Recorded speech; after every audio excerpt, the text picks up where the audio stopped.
Good afternoon, everyone, and welcome to the April 14th Budget and Finance Committee meeting for the City of Franklin. First item on the agenda is called to order, and I will do a roll call vote.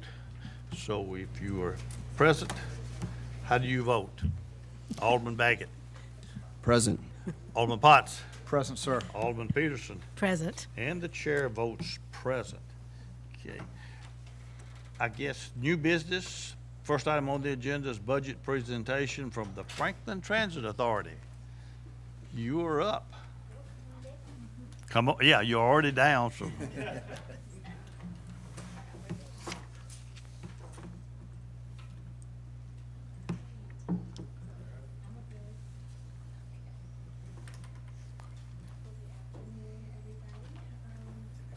Oh, do we have to? Okay. Good afternoon. Thank you for having us. Stanton and I are here today, and we are excited. Usually our financial officer, Kelly Bear, is with us, but she is prepping for some serious medical surgery, so she will send your regrets, but does ask for your prayers and positive thoughts.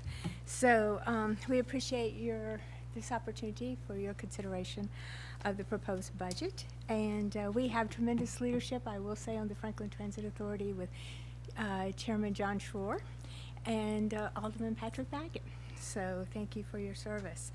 Okay, here we go. The purpose of the department, as you all know, Franklin Transit connects people and places by providing efficient, safe, affordable transportation services. Our responsibilities include planning, operations, and management of a small urban public transit system that serves City of Franklin 6 days a week. We do this on behalf of Franklin Transit Authority. It's a fixed route and a TOD service, and we're excited to be introducing with this budget a new microtransit service that will be going into the Cool Springs corridor in 2023. TMA is the contractor of record for the operations and management of the Franklin Transit Authority. TMA is recognized as a regional leader in customizing innovative multimodal transportation solutions for employers and communities. The highlights, and we will be brief, and I'll be fast. I have to say, the top highlight for me is the team I get to work with every day, and the people, our drivers who are out on the streets providing this service. They are the face, and they do an incredible job. We continue to operate the services, carrying essential employees and providing essential trips to our passengers and welcoming back passengers that could not be with us during the COVID, but now they're coming back in its variant year, so we're thrilled to see them back. Speaking of that, all vehicles are equipped with personal protective equipment, plexiglass driver encasements, and plexiglass cough shields for any of the passengers. You should, if you haven't been on the buses, you should take a peek because they are very, very well protected. We continue daily to do extensive sanitation throughout not only the buses several times a day, but also the transit center. And it has paid off tremendously. The cost of the continued cleaning of this level is covered by Federal Transit Administration. I just wanted to let you know, and that's in the budget. They provide funding for that. Over the past year, we have provided over 26,000 hours of service. We've been recognized nationally for our proactive COVID policies and procedures. And to that realm, last year, when he was on as a member, as an alderman, John Schroer recommended that perhaps we should give free rides. The authorities should consider giving free rides to vaccinations and now boosters. So we developed a vaccination destination, and it has been a huge hit, and we still continue to do that, especially now with the boosters. And believe it, some people are still getting their vaccines. Ridership has begun to rebound. Woohoo. And a wonderful part of that is the festivals, the city festivals are also coming back on board, and we are thrilled to be providing those shuttles. The CARES Act, American Relief Act, you'll remember I talked about this last year. Federal Transit, we negotiate and secure funding for that, which really decreases the city of Franklin's general ledger dollars and expense. And so with that is included in this year's budget, around $700,000. One of the projects we've been working on is the construction phase. We've moved into the construction phase of 3 shelters now on the west side of town going in. And there will be more coming on Carruthers. The surveying has been done for the Carruthers shelters, and so we'll be anxious to move forward into the construction phase of those in 2023. We've been working with the city staff. They have been spot on and incredible to work with on this project, and we can't thank them enough. And Kimberly Horn has also been working with us. I mentioned the microtransit service. We have secured a CMAQ grant funds to pilot and pay for 80 to 90% of this service, and like we said, we hope to launch that end of 2022, beginning of 2023 calendar year. Statistics, 71,000 passenger trips, approximately is a 45% increase. Emerging from the pandemic, we do feel we will surpass the pre-COVID 2019 numbers this year. Breakdown, 55% employment trips, 20 student, 10% medical appointments, 10% city, and 5% trips for shopping and social activities. A side note, the authority decided about 3 years ago to give free rides to all military and all veterans on our fixed routes. And this continues to be a good thing, well received. The organizational chart, again, it's pretty self-explanatory. I just can't reiterate enough the wonderful people that roll up their sleeves every day and walk in those doors and do the job at hand. Budget notes, revenues, the total revenues are $4,426,245.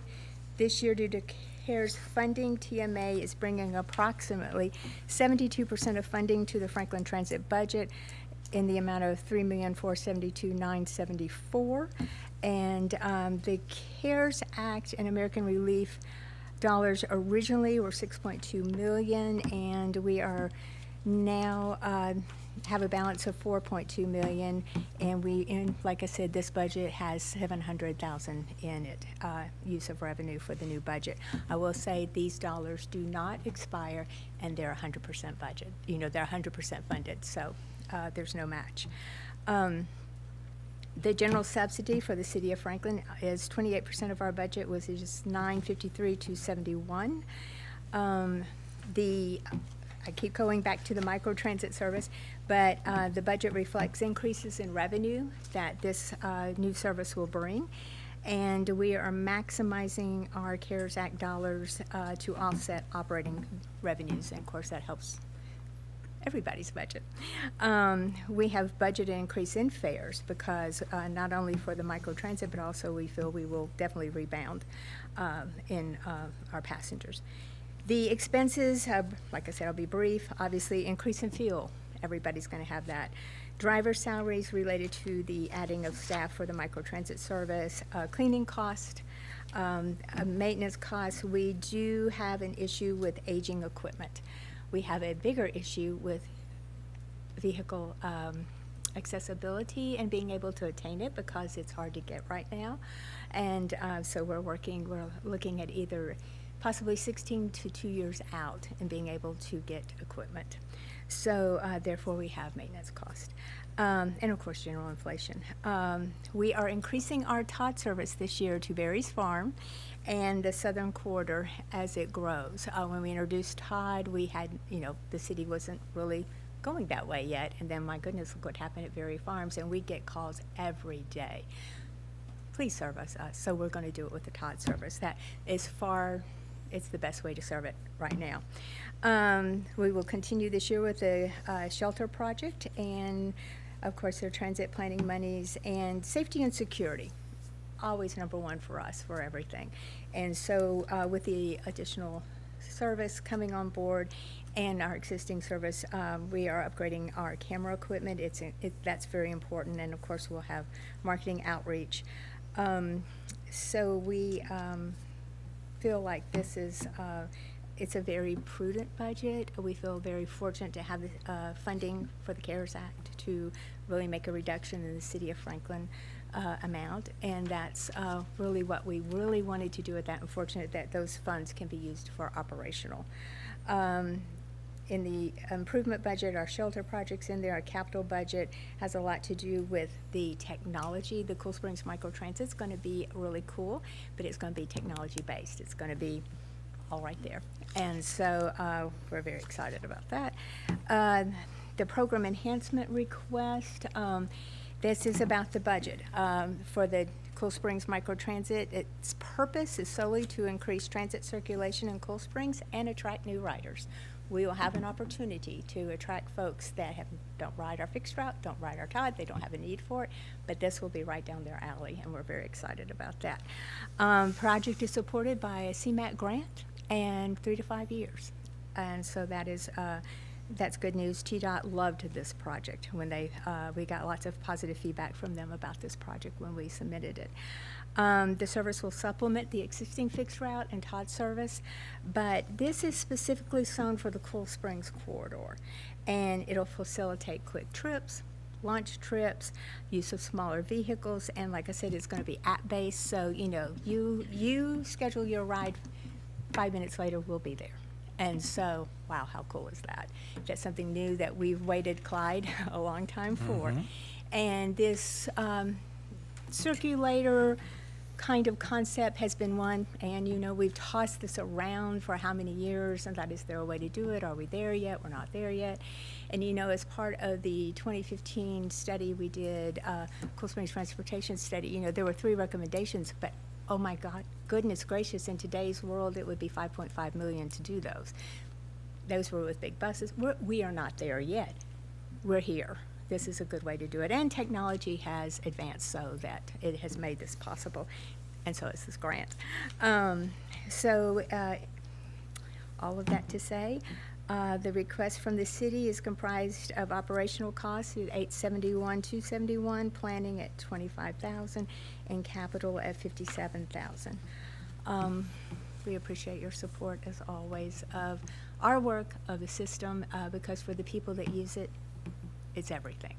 And we continue to advocate nationally on national levels with Federal Transit and other entities and our stakeholders like TDOT to acquire, hopefully, that 73% of funding, we're always looking to top that each year and bring that to the table.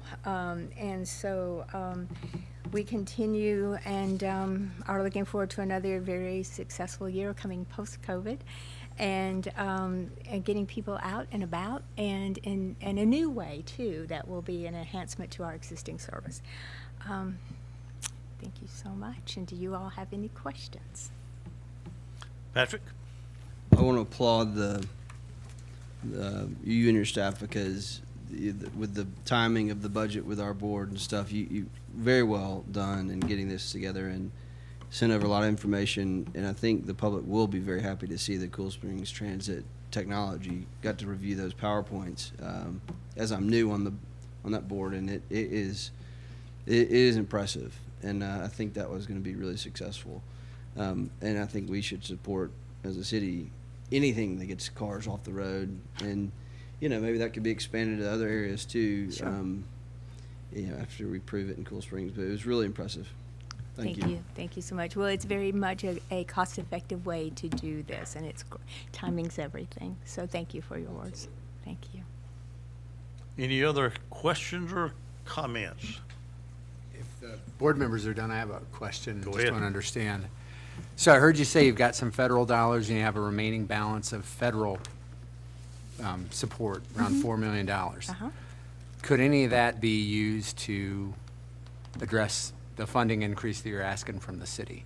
Well, we did apply $700,000 to that, and feel like that is, a good use of that, that portion of the money, where our hope is, and the plan was when this money was awarded to us by Federal Transit, that this money would be used prudently by all the transit services over, like a 3 to 5 year period.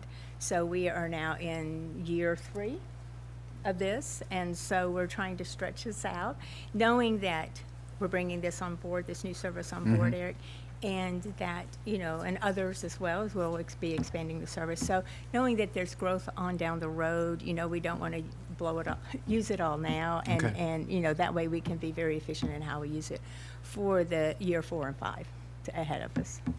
But it is definitely, Okay. we used a healthy portion of that this year.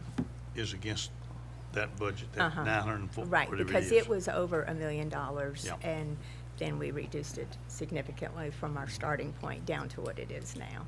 It was well over. The other place where potentially we might pick up some money is in fuel. We came in at maybe around 380, 390.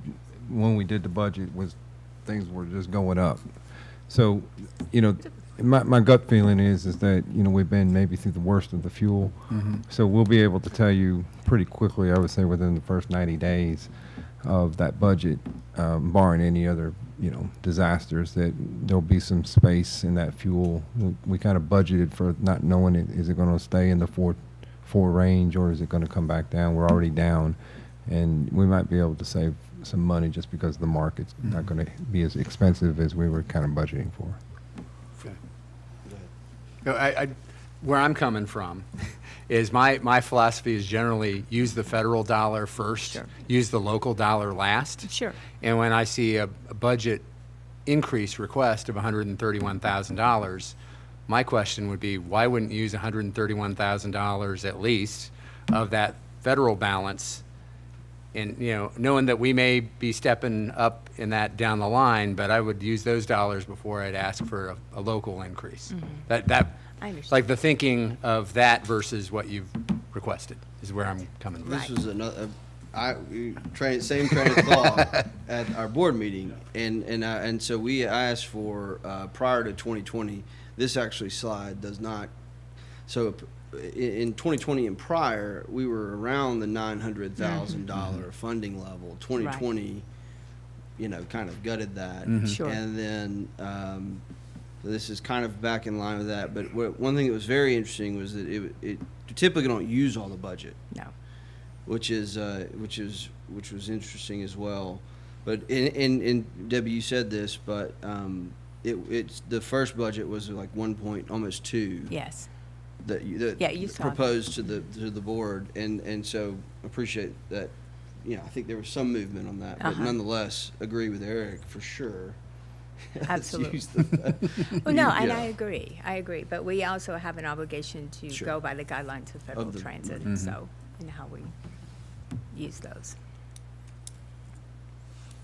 Well, can I interrupt? Sure. Oh, there you We can use that. John. Come here, John. Sit right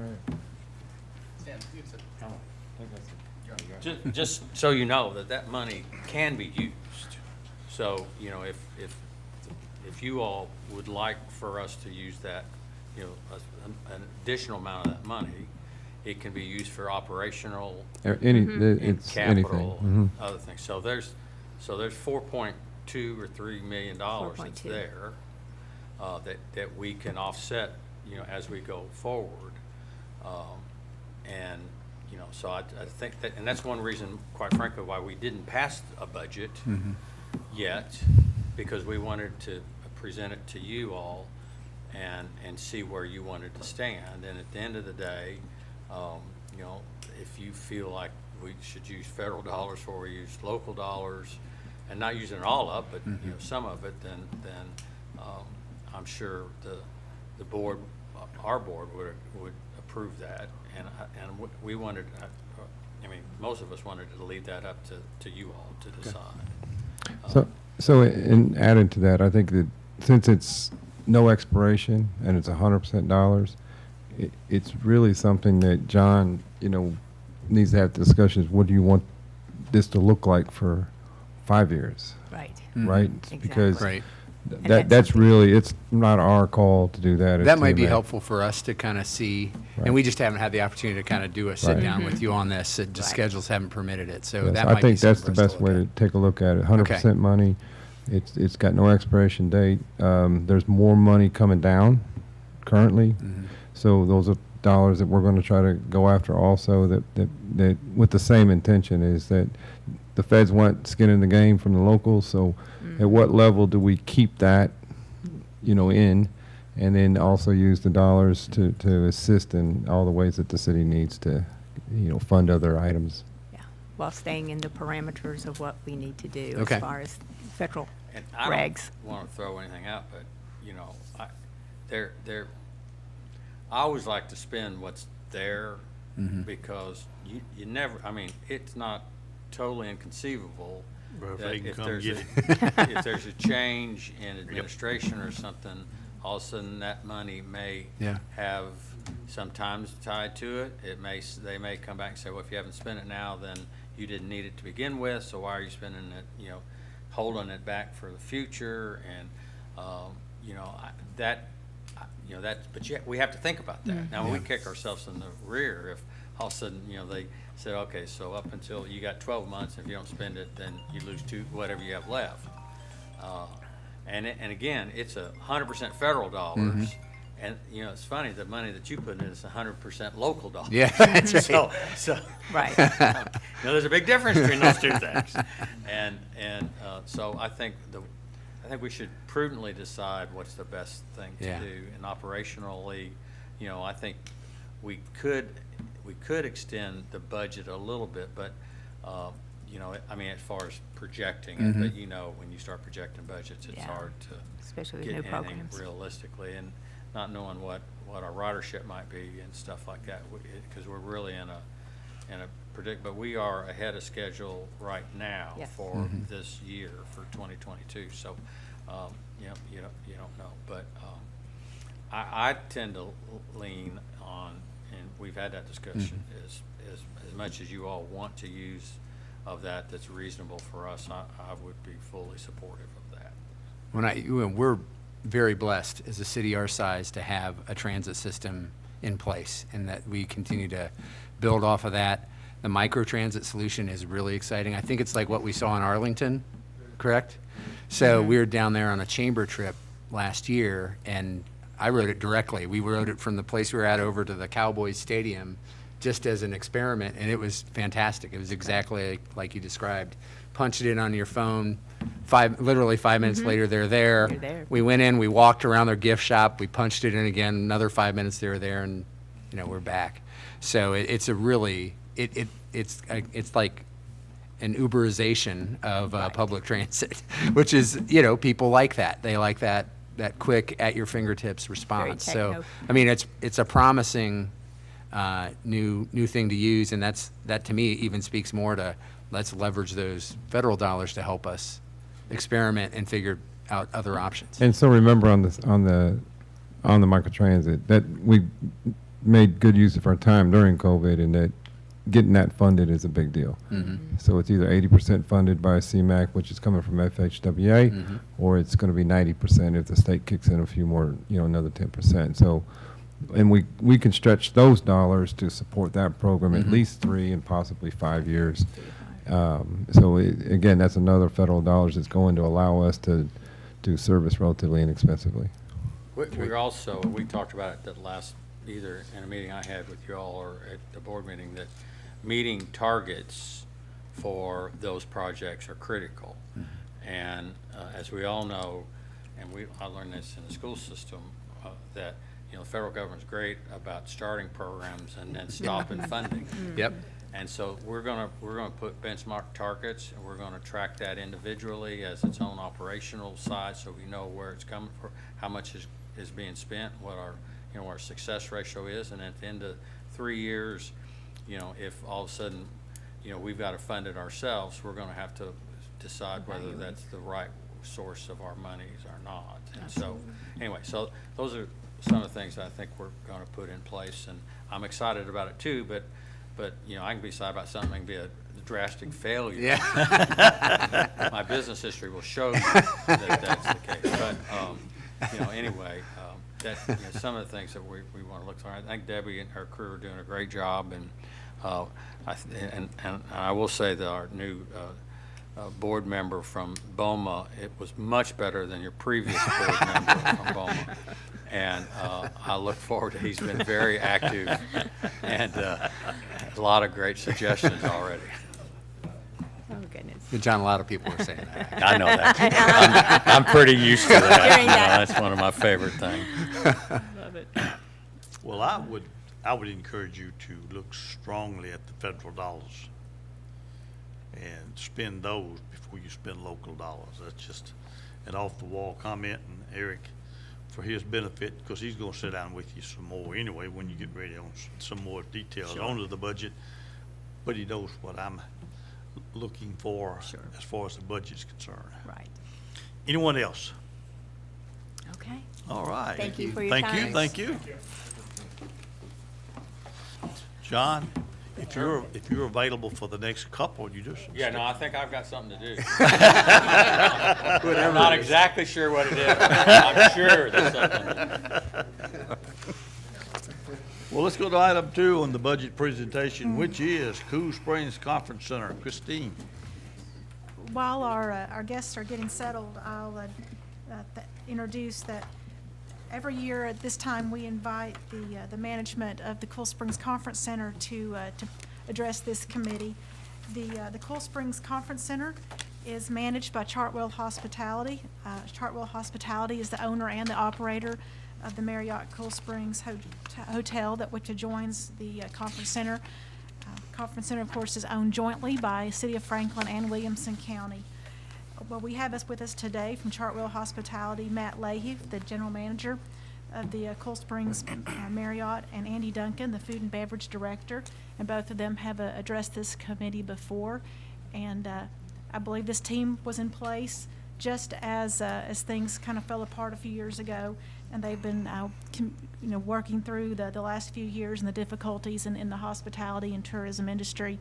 And we appreciate what they do on behalf of the city and the county in managing the conference center. So with that, I believe they are ready to present an update to you on the Cool Springs Conference Center. When Christine said fell apart, she meant related to COVID in the country, not the excellent management at the conference center or at the Marriott, right? I was No. going to say, we never fell Yeah. apart. We never fell We held These it guys together. have We it worked together. the world of hospitality Yes. and tourism fell apart. Yeah. So, I just wanted to be clear that we weren't talking about these guys. These folks did everything in the conference center for a good while. So they've done a wonderful job for us. So we'll be glad to.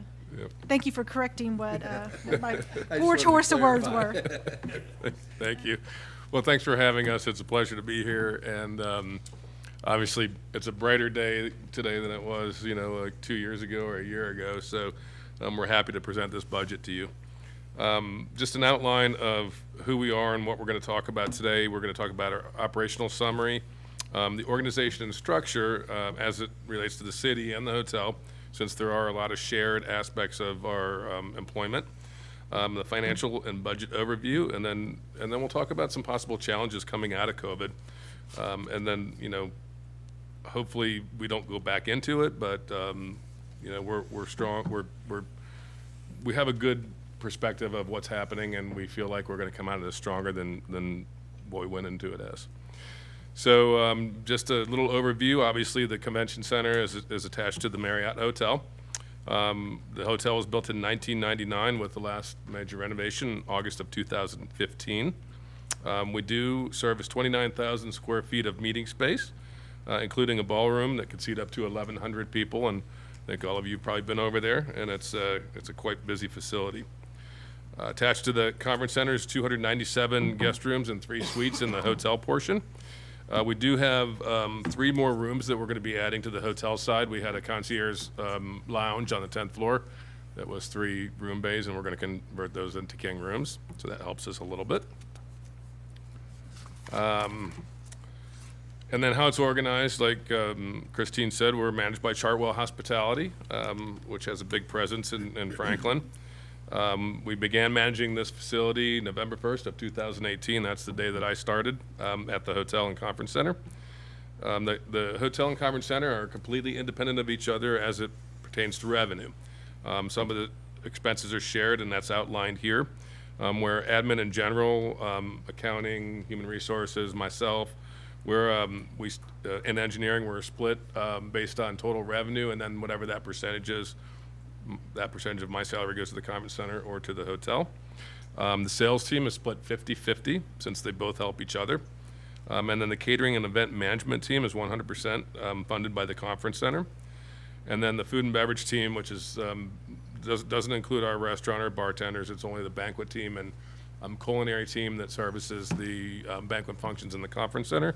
And that is split based on total food revenue between the two entities. Want to talk a little bit about what we've completed on planned renovations, completed renovations and planned renovation projects in the conference center. And there's been a lot of talk about this lately because the facility is getting a little older.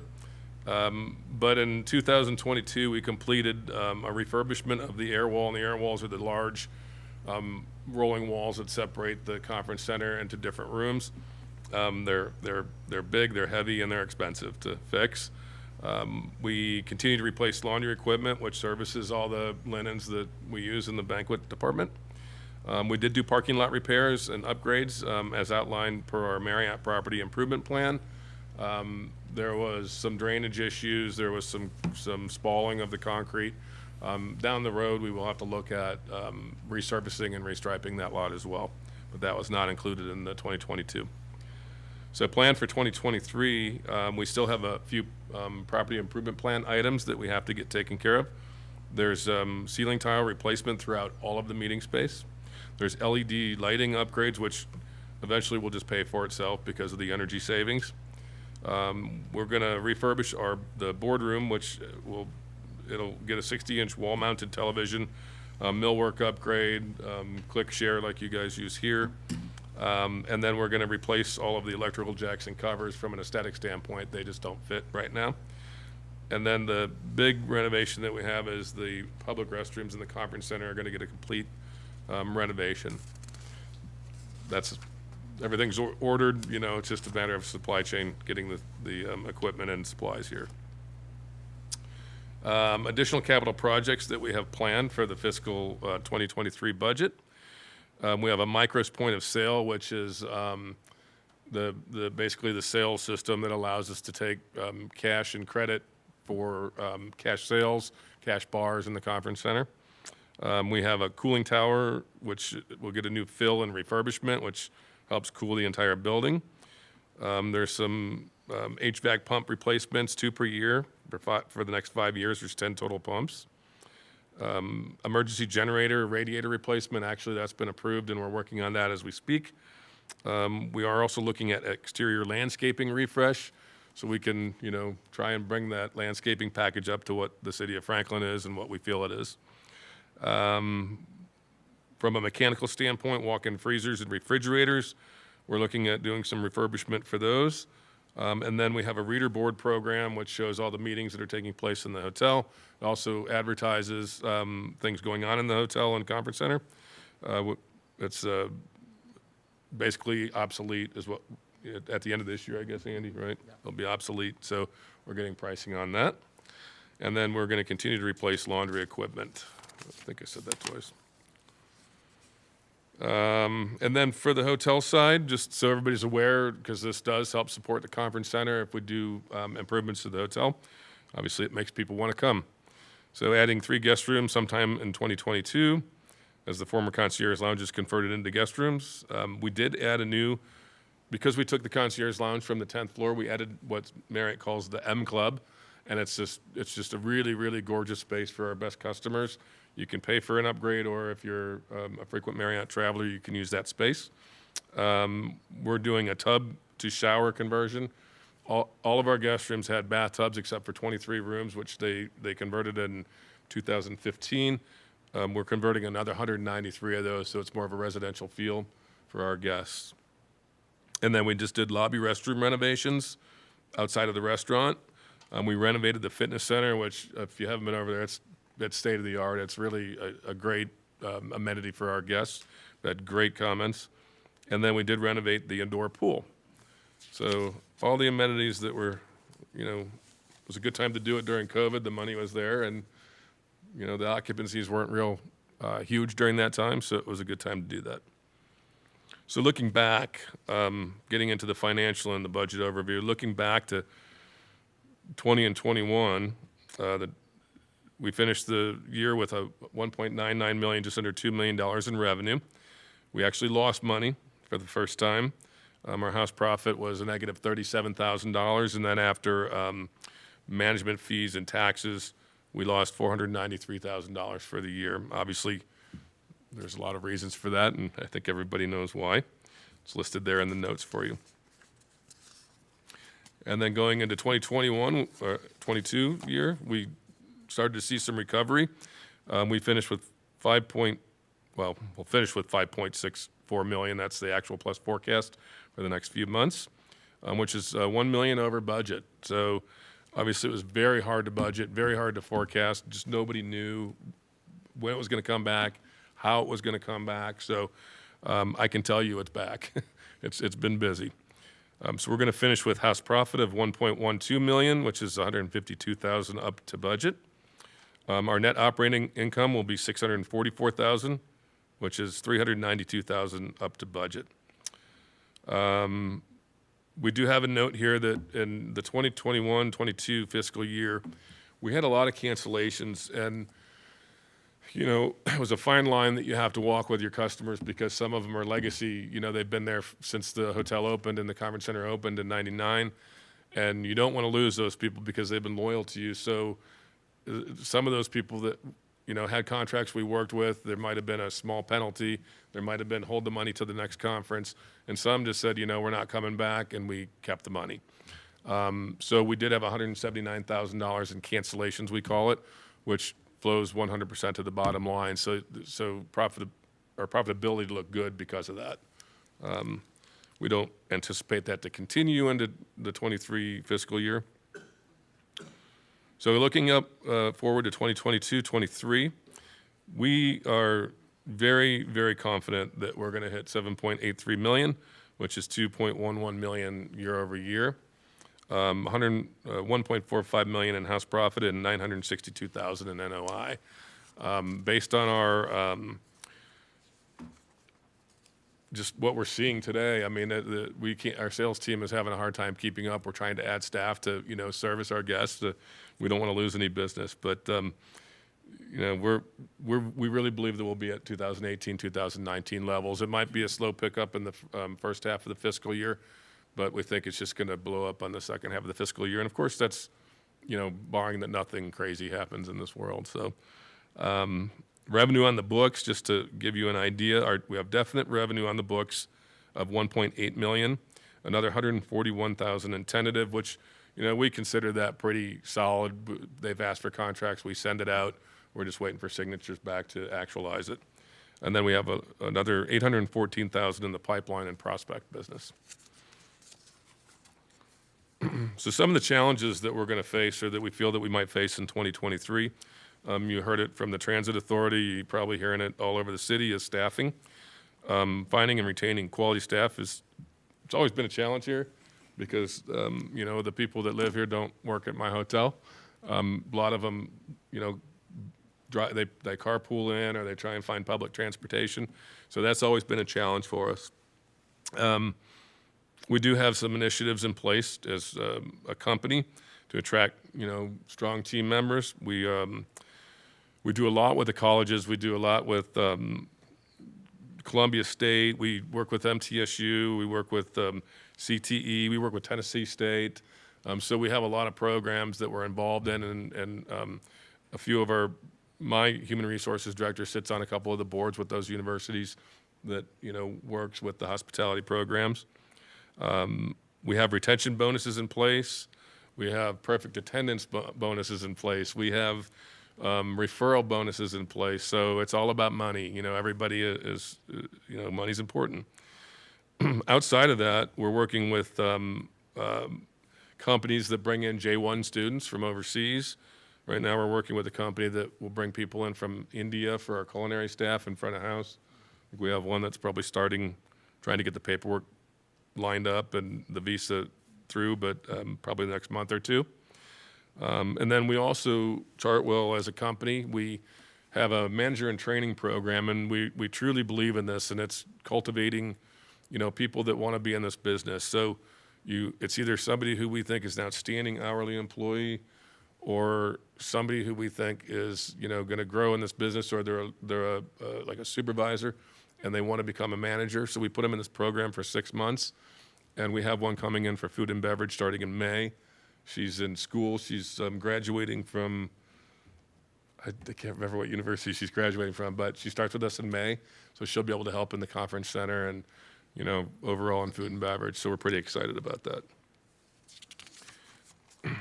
Some of the other challenges that, we're encountering is hybrid meetings now that, when COVID hit, a lot of people did hybrid meetings. They were all on Zoom, or they were, smaller meetings in several different areas instead of bringing everybody to one location. So we're seeing some of that where they might have a smaller meeting here and they might have another group of people in Chicago or wherever it might be, and then they'll Zoom it to everybody. So that, obviously cuts down on the volume at our hotel and conference center. We worry about new COVID variants. Hopefully we continue on this path and, we don't backtrack and we just keep moving forward. And then one of our biggest concerns is inflation and supply chain. The price of our goods is skyrocketed, just like fuel. The cost of our textiles, we're getting shipping charges now where we didn't used to get shipping charges. We're getting fuel surcharges. The only thing that's not going up now is the cost of PPE products, because there's so many, there's a glut of it in the market. So, but food is going up, products coming from overseas. It's just, and we're waiting and waiting and waiting. So we, have to sometimes make decisions to spend a little bit more money just to get the product until, our branded product comes in. So that's going to be a challenge, I think, for the next year at least, maybe even longer. I spoke a little bit about the cancellation fees. It's outlined here. We're not going to see those in 2023 fiscal year because we've collected all of them, and hopefully nobody else cancels. Hopefully they just come in. And then the other thing is increased supply in the market. There's still hotels being built. There's still meeting spaces being built, right here in Franklin. But we are the biggest, and there's a lot of people that, can't use those smaller venues, so we're fortunate there. I would like to be bigger, but, we'll see. That's a conversation for another day. And then talking about returning to pre-COVID staffing, right now before when COVID hit, we laid everybody off. We started bringing people back slowly. And then we looked at it and we said, oh my gosh, we're getting busy very, very quickly. And now trying to ramp back up has become a challenge because of staffing. But we do have, like from the sales aspect, we do have assistants now, like a catering coordinator that they screen those calls. They bring, they take the messages. There's a voice that they're talking to instead of a voice message. So we're also looking at we just brought on one sales manager. We're going to bring on another sales manager and another catering sales manager that specifically targets the conference center. And then there's some other staffing. It's on the hotel side, so I won't bore you with that. And then overtime is a challenge, with the reduced staffing that we do have. We still need the people, so we're paying overtime to service groups, so that becomes more expensive. But we are trying to sell the hotel too through virtual tours of the Hotel and Convention Center. I think it's on our site. We got that for free from the CVB. They paid for that for us, so that was great. Chartwell visibility. Chartwell managed properties in Williamson County increased the ability to capture event attendance by utilizing Chartwell managed properties. So if we have a group that we don't have enough guest rooms for, but that we have the meeting space, we'll put them in the Hilton, or we'll put them in the Courtyard or the Residence Inn, which are all Chartwell properties. We also have good partnerships with Visit Franklin and other companies within the Franklin area. They help us win business. They do have a fund at the CVB that, they can give some incentives to groups coming in instead of going to a different city, and they do that quite often for us. And we also have a good foothold in industry memberships with Meeting Professionals International, Tennessee Society of Association Executives. All of those are, they're all memberships that, help bring in business for the conference center. And then we do a lot with e-commerce, social media posts.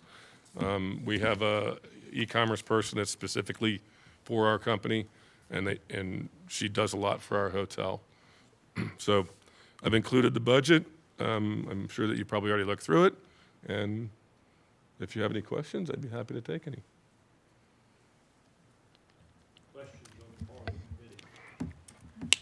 It's a lot better May than I- last year, right?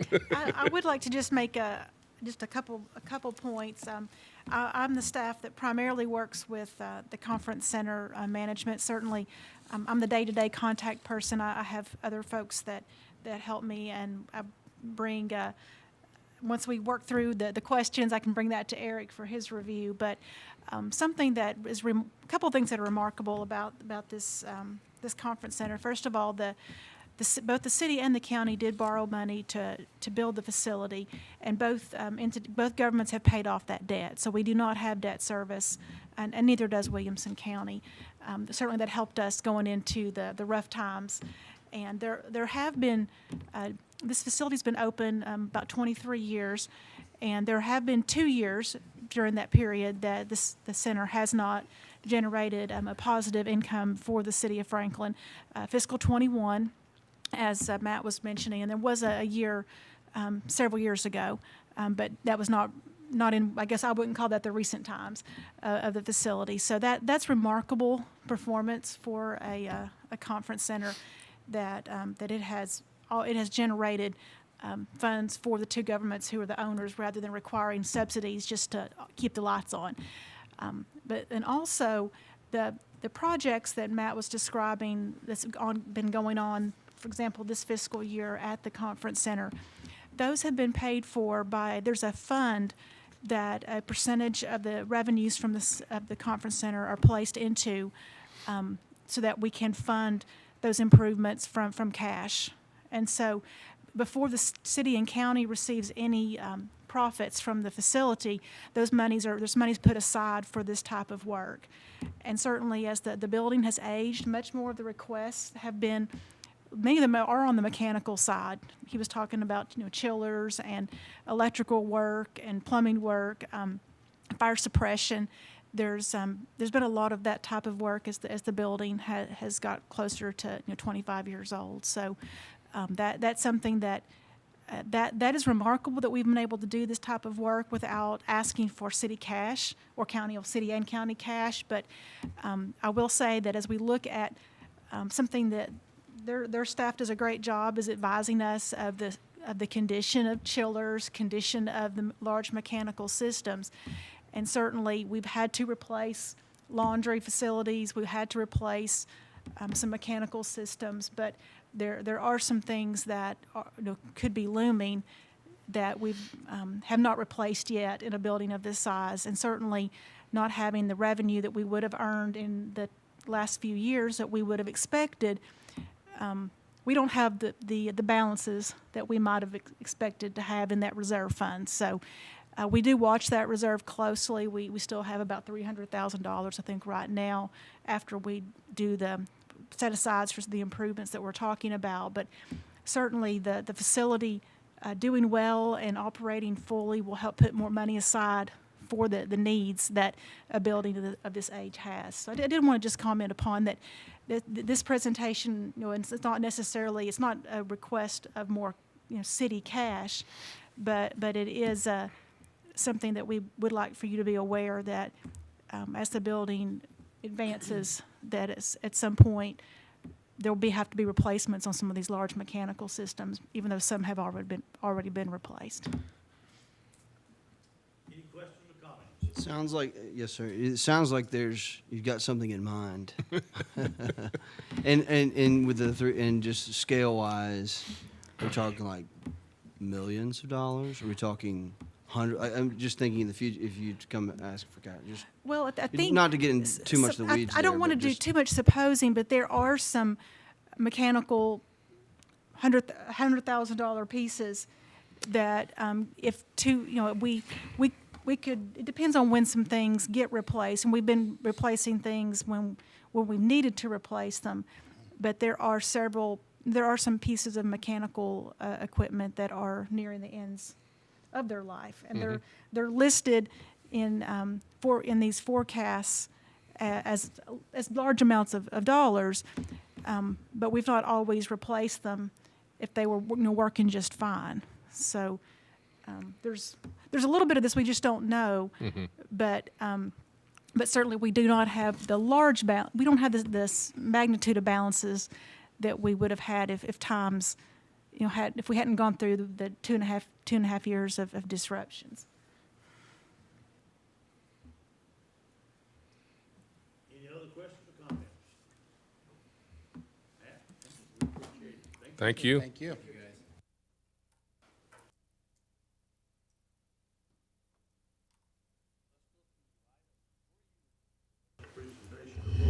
Just outside agencies. Mr. Chairman, members of the Budget and Finance Committee, good afternoon. Michael Walters Young, your Budget and Strategic Innovation Manager. I'd like to take a moment of personal privilege here to say that the materials that you have for this particular budget item and all of them that you have received over the last 3 months are in large part the work product and tremendous dedication of my colleague Angelique Franzoni, our financial analyst in the Finance Department. One of the areas that she is 100% in charge of evaluating and making sure they get through the legal process and trying to promote is a unique aspect of city finance, and that is our appropriations to outside agencies. So to that end, you have a series of materials which she has helped prepare in your packets. You'll note that every single appropriations request is on Civic Clerk, as well as a really handy-dandy appropriations funding guide that summarizes each of the 21 agencies, 19 of which we currently have an arrangement with, and 2 are asking for funding for the first time. So in this presentation, we'll go through the base budget and the program enhancement requests. I'm going to jump ahead, actually. I put this in a different order. I thought it would be more helpful. So slide 4, there are 3 types of appropriations requests, and this handy-dandy handout summarizes them, which we break agencies into. The first is based upon Internal Revenue Code Section 501c3. You may be most familiar with that title, and that is a nonprofit organization that's been approved by the IRS as a taxable or tax-exempt charitable organization, defined as something exclusively for religious, charitable, scientific, testing for public safety, literacy, educational, or other specified purpose. And just like anything that is good and appropriate in governmental life, there's a series of state regulations to match the Internal Revenue Service regulations, and both 501c3 and the next category, 501c4 and c6, are governed by TCA Chapter 654, 111, as amended. Section 501c4 and c6 are nonprofit civic organizations that have been approved by the Internal Revenue Service as tax-exempt organizations, which, quote, direct their efforts, at promoting the common economic interests of all commercial enterprises in a trade or community, thus distinguishing entities which promote economy, and again, remember our state seal says agriculture and commerce, versus those that are more traditionally charitable that you would think of. Altruistic, if you will. And then finally, our governmental agencies and partners. Those are primarily Williamson County and its subsidiary agencies and the state of Tennessee or any other political subdivision which we may have given resources to in the past. So going back to slide 3, we segregate this out between a base budget, of course, and the program enhancements. The base budget amount we are recommending go up by 11.5%, or $58,852 to the 19 service organizations which we currently have contracts with. One of the things that we contract out fully is Williamson County Animal Control responds to all animal-related issues and incidents, if you will, within the community. The Franklin Police Department does not do that. The Streets Department does not do that. And I think we are all in agreement. Every year we'll make this statement. We think that some of the best money you spend is to let them respond to those calls and not have it be city employees. There are a significant number of program enhancements this year, and we'll walk you through some of them just to give you an idea. There's $100,000 of additional requests from 12 agencies who currently have funding arrangements with the city. Most of these are related either to inflationary adjustments or to restoration to their pre-COVID budget figures. Let me take you in the Wayback Machine, a couple of years. When we were building the fiscal 21 budget, we essentially did a 10% haircut on most all expense budgets within the city of Franklin. We also froze 27 full-time positions and 11 part-time positions, and that 10% cut that we went against expense budgets, we also applied to appropriations. The belief that we're all in this together and we all have to make some degree of sacrifice. We did not know the way the world was going to turn out. Some of those agencies requested restorations last year, some did not. We try to honor their requests. If they don't ask for the money, we're happy to keep it and use it for another public purpose. So many of these are getting them back to fiscal 2020 levels or before. Or inflation. There are a couple that will probably jump out at you. One is Davis House for $24,730. That was $15,000 this year. Their first time they were funded was last year. They asked for $30,000 last year. We funded them at $15,000. So this amount of $24,730 is actually more in line with what they asked for last year. It's over the $30,000, but just to give you that idea of the level of magnitude, they asked for a significantly higher amount than we funded them last year. The second one that likely jumps out at you is $27,000 additional dollars for sister cities.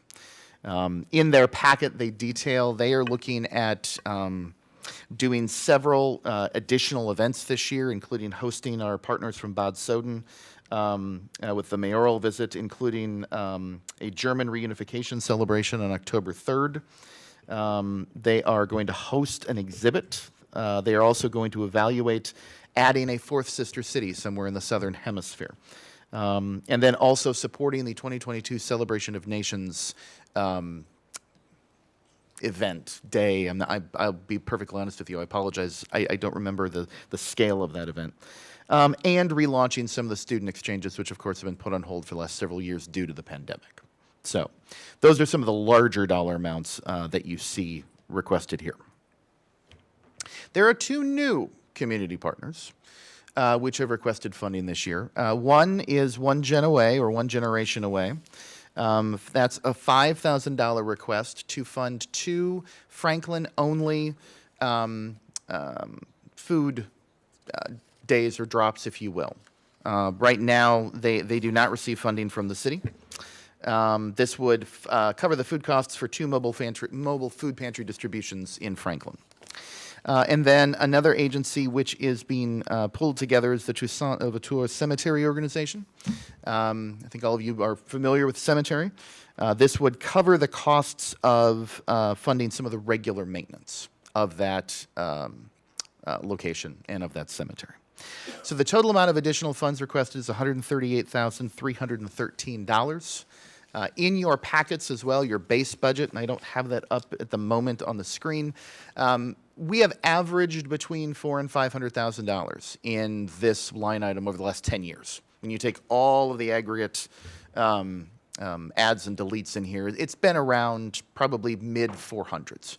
Obviously, we would recommend that it at least go up to $568 to cover the cost of animal control. And the evaluation of the other program enhancements are certainly up to the rest of the budget process. I'm happy to answer any questions that I'm able to, or help explain the additional history of appropriations to outside agencies. Mr. Chairman. Any questions or comments? Yes. Yes, sir. Thank you, Mr. Chair.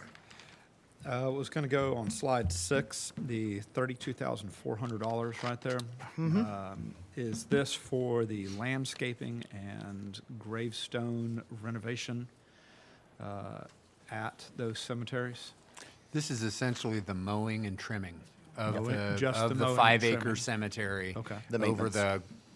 the growing season, which Yeah. is essentially, I think, around 36 weeks Okay. of mowing and trimming, weekly. And that was from the communication earlier this Yes. week then? Okay.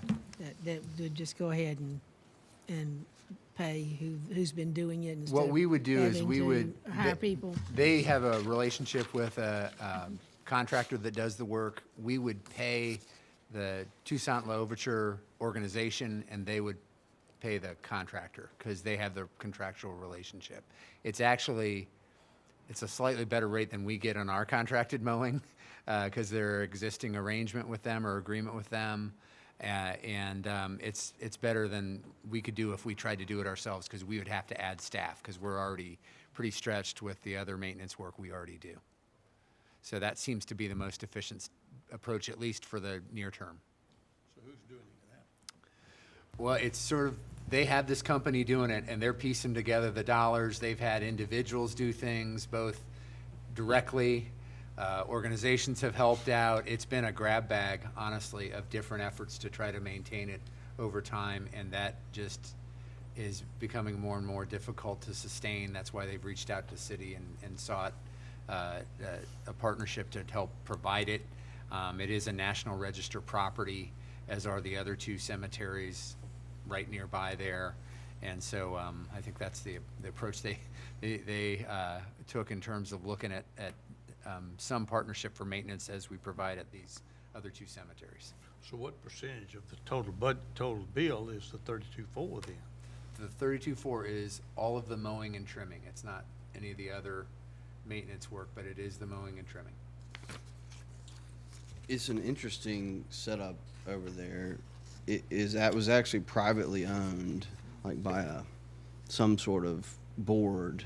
I mean, and so there's not, and they don't live in. It is a really, really- it is really convoluted. Yeah. But and I do also think there's some historic tours of the cemetery by phone, and that I think the tourism folks were interested in exploring because there's some.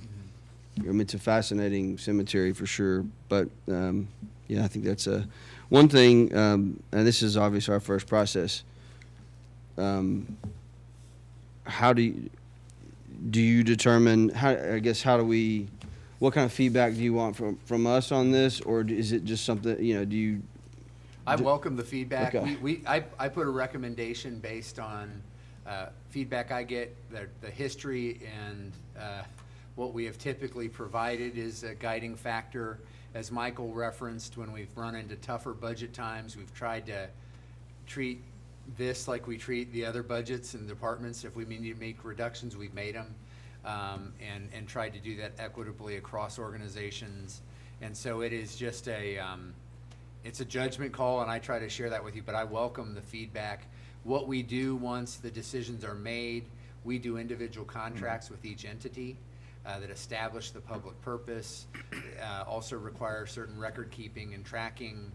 They have to provide financial statements to it, so it provides an accountability for the use of public dollars, both for the purpose and then just general record keeping, et cetera. And that has been enhanced with Angelique's hard work in the last few years as well. So we do have a whole process that they all work through, both coming up with a recommendation, but then once we approve it in the budget, to implement it and provide the funding and the appropriate accountability after that. Yeah, one thing that I would like to see as far as feedback goes is, and Michael, it may already be kind of buried in our attachments here, is a breakdown yearly of what each of these organizations has provided. I know that you spoke to, they're trying to get back to where they were previously, but it would be great if we could see a 5-year glance at Like a history of funding? Yeah, to that? yeah, Okay. yeah. I We mean, we've seen that in certainly some have of the that. other budget reports. I think that's an easy win right there. Either a history of funding or a history of their accomplishments. Yeah. But the history of the funding Yeah. is probably in here. But Yeah, if it's We can a, give you a 5-year. yeah, just a one pager that's got all 5 years for each organization, and then if any organizations have chosen not to come back and apply, that would also be of interest. And Clyde, to your point, I think that if there was another one-page executive summary of what the successes for each of the groups was, I think that would complement the 5-year review. you know, and they've got to go through a great deal of documentation, but not only that, but they've got to furnish the 501c3. But, Correct.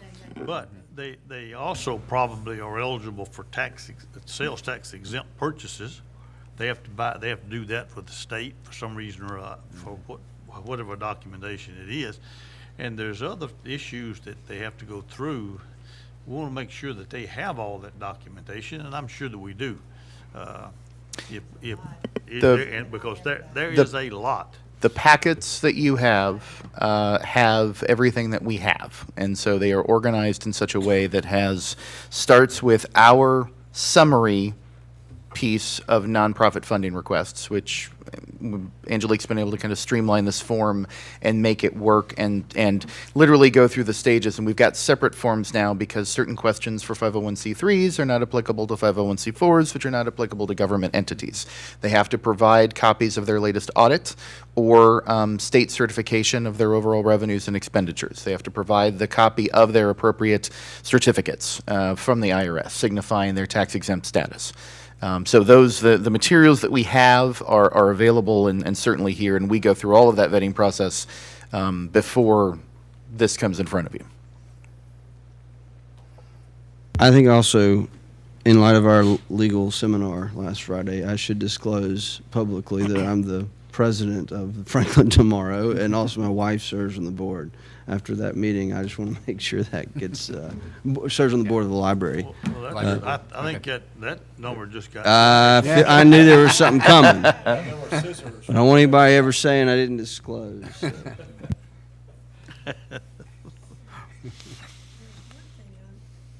Thing on here, you went to ARC, and it said go on to something else. Yeah, some of the PDFs weren't. Yeah, working but quite the others, I think, worked pretty close, but The ARC fund? but it says, for our best experience, open this PDF in Acrobat X or Adobe Reader X or later. It says go get that. Eric, let me ask a follow-up The rest question on of them this. had their stuff. Is Okay. just being new, is there a separate meeting where these groups sit down and come before a committee like this to review those applications for individual approval along the way, or is this, it's pretty much done there, and then we're just approving the budget side of it? We've used It's done different it. It's techniques happened. over We used to. time. Used to, yeah. Yeah. Mhm. Yeah, and we've done some of that. We've, for a few years, we actually worked through United Way to help sort of be a agent for us in working with that. And then we've really kind of used this more streamlined where Angelique has put this online process where they tell their story through that, they provide their request, and then we've forwarded that on to this committee and onto the board. It's been more static, quite frankly, in the last few years, although we've added a couple, like one or two every year or two. So it's really just been through this discussion the last few years. We haven't made it as much of a direct kind of presentation as maybe in the past. So we've done it in different ways. And again, that's another place we're open to what you're comfortable with. Some of these we've funded for years and years and years. Others are newer. And the funding levels have largely been consistent, but there's been some changes over time. And things like the Sister City request, I think a significant chunk of that is more one-time based on the event of the German delegation coming, the first time this mayor has visited. And so there are some other more one-time expenses, and that's what we try to differentiate to for you. And we can make sure that's clear. And I think usually in each of these, each of these, you know, that has their individual 20 pages or whatever it is, you know, maybe second or third page will have something about what they do. I think it's the second or third page because it says use of funds on there. Right. And- You can do the cheat sheet, if Yeah, you will. that's right, that's That true, second that's true. page That's true. has two boxes. One Yeah. is the use of funds, then one is the work plan. Yeah. So what are you going to do with the money, basically? And it is an interesting mix of groups, because some of them Mm-hmm. are really direct partners in some of the work we do, or we rely on them to do, whether it's Bridges Mm-hmm. I was just or gonna Davis say- House. I mean, they are Yeah. true partners to our police department in responding to some pretty challenging situations, and they're wonderful partners. And if we didn't have them, we would have to find a way to do it ourselves. Same with the animal shelters, kind of that same way. Right. Others are more in the category of the board just over time has recognized a community benefit to contributing to that, and that's a positive in the community. So it really is a mix of those kind of things. And so, again, we look forward to any other guidance or feedback you have on that. It is a mix that has evolved over time, no question.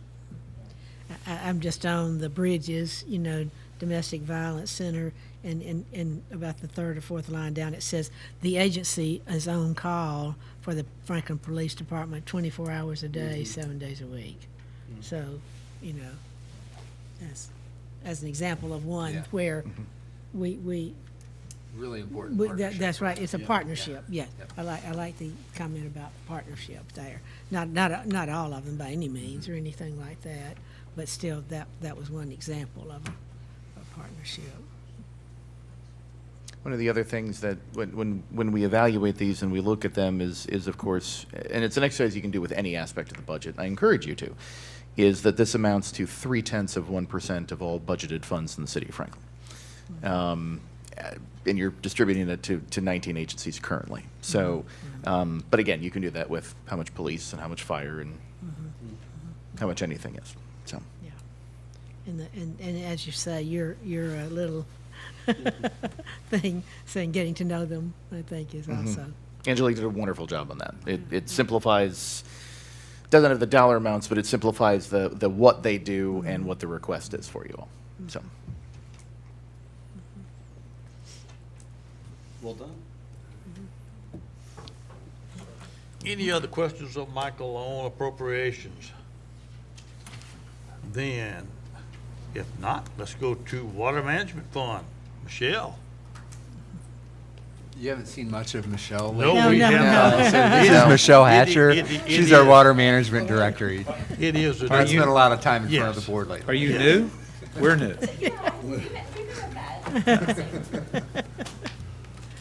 There we go. Okay, so, like you're in a different zip code. Because I'm 2 away, or? Okay, so we save the best for last, right? So let's see, presenting our budget. So we're going to go over kind of the purpose of our department, which is pretty self-explanatory. An update on kind of our current operations, or the org chart that we have with the positions, our base budget requests with personnel, operations, and capital, and then the enhancements that we've requested, and then we'll kind of wrap it all up. So the purpose of our department, in support of the city's vision statement, is to continually strive to enhance quality of life through exceptional, responsive, and cost-effective water resource services. Those include water treatment and distribution, wastewater collection and treatment, and then reclaimed water distribution for all of the city. For those folks primarily located in the city, obviously with our water district, those lines change a little bit. So kind of some of the updates that we have. So as with every other department, we have some staffing challenges. We have, I'll go into the org chart. We have about 14 positions that that are vacant right now. So they're budgeted for, but vacant. As you know, some of the kind of things that we're working on right now is updating our impact fees. And so that's a big kind of initiative that we're all hands on deck for our department right now and working through all of that implementation. Just to kind of give also a little update on the plant right now. So we did talk about last night, or Tuesday night, I gave you a little bit of update. So Kiewit is working through things. They're a little bit behind schedule. They're actually about 100, I think it's like 190 days behind schedule, which puts them completing in about November-ish timeframe. So we are moving forward with charging liquidated damages at this point, which will recover our inspection cost that we have CDM out there, ensuring that it's meets project specifications. So we've gone through with Christina and Michael how to pull those liquidated damages from our SRF loan for the CDM costs to make sure that the city's not fronting a lot of money for those costs. But the construction is going well, despite the delays. They're constructing the UV facility, which is the last part of the liquids, and then we're currently working through the solids commissioning, which, if you remember, there's a large component of the project is new solids processing facility. So that's been kind of the focus of Brian and I's attention lately, on getting through all of that startup. If you've driven out there, we've been on the tour. It's a completely new place. So if you ever want to come out and take a better tour, I'd love to show you around. I also did want to I made some notes of some of the current kind of rate funded projects that you may have seen around town. So we've talked quite a bit about AMI, the advanced metering infrastructure that we're installing. It's kind of been ongoing a couple years. So we started out gung-ho right before COVID hit, and then things just went kablooey. So we intended to do this project in-house, and then when we sent all our staff home to kind of avoid exposures, that kind of went by the wayside a little bit. So this project has gone on a little bit longer than we intended. We intend on finishing it this next fiscal year, though. So we have a good portion of the residential meters changed out. So what it entails is we've got to change out every single meter in the city, from residential to residential to commercial to industrial, for this new technology that will allow us to press a button and we can get all of the flows into one place. So we've done most of the residential meters. We're working through the last little bit in commercial meters, some of those larger ones that are not quite as easy for us to install. And then what it will be is there will be some integration with the revenue management department to kind of so we can have that integration with the utility billing part to make sure that the water reads go appropriately into that software. So they're working through that. You probably have seen, if you've driven down Columbia and you've looked off to your right, Gish Street. So that's a big one that we're doing in-house. So that's from Columbia to Adams Street. We're replacing both the water and sewer in there. And then, so we're doing the sewer right now. Getting the pipe took a little bit longer to procure than we initially thought it would. So that's the last part, and then we'll pave that and be done with that. And then we move a little bit east of that, and next year we're actually, so right now we're designing Adams Street from Carolyn Avenue to East Folks. So we're gonna be doing that north and south, the water and sewer both in that too. And the paving. And the paving, yeah. So that will be bid next year.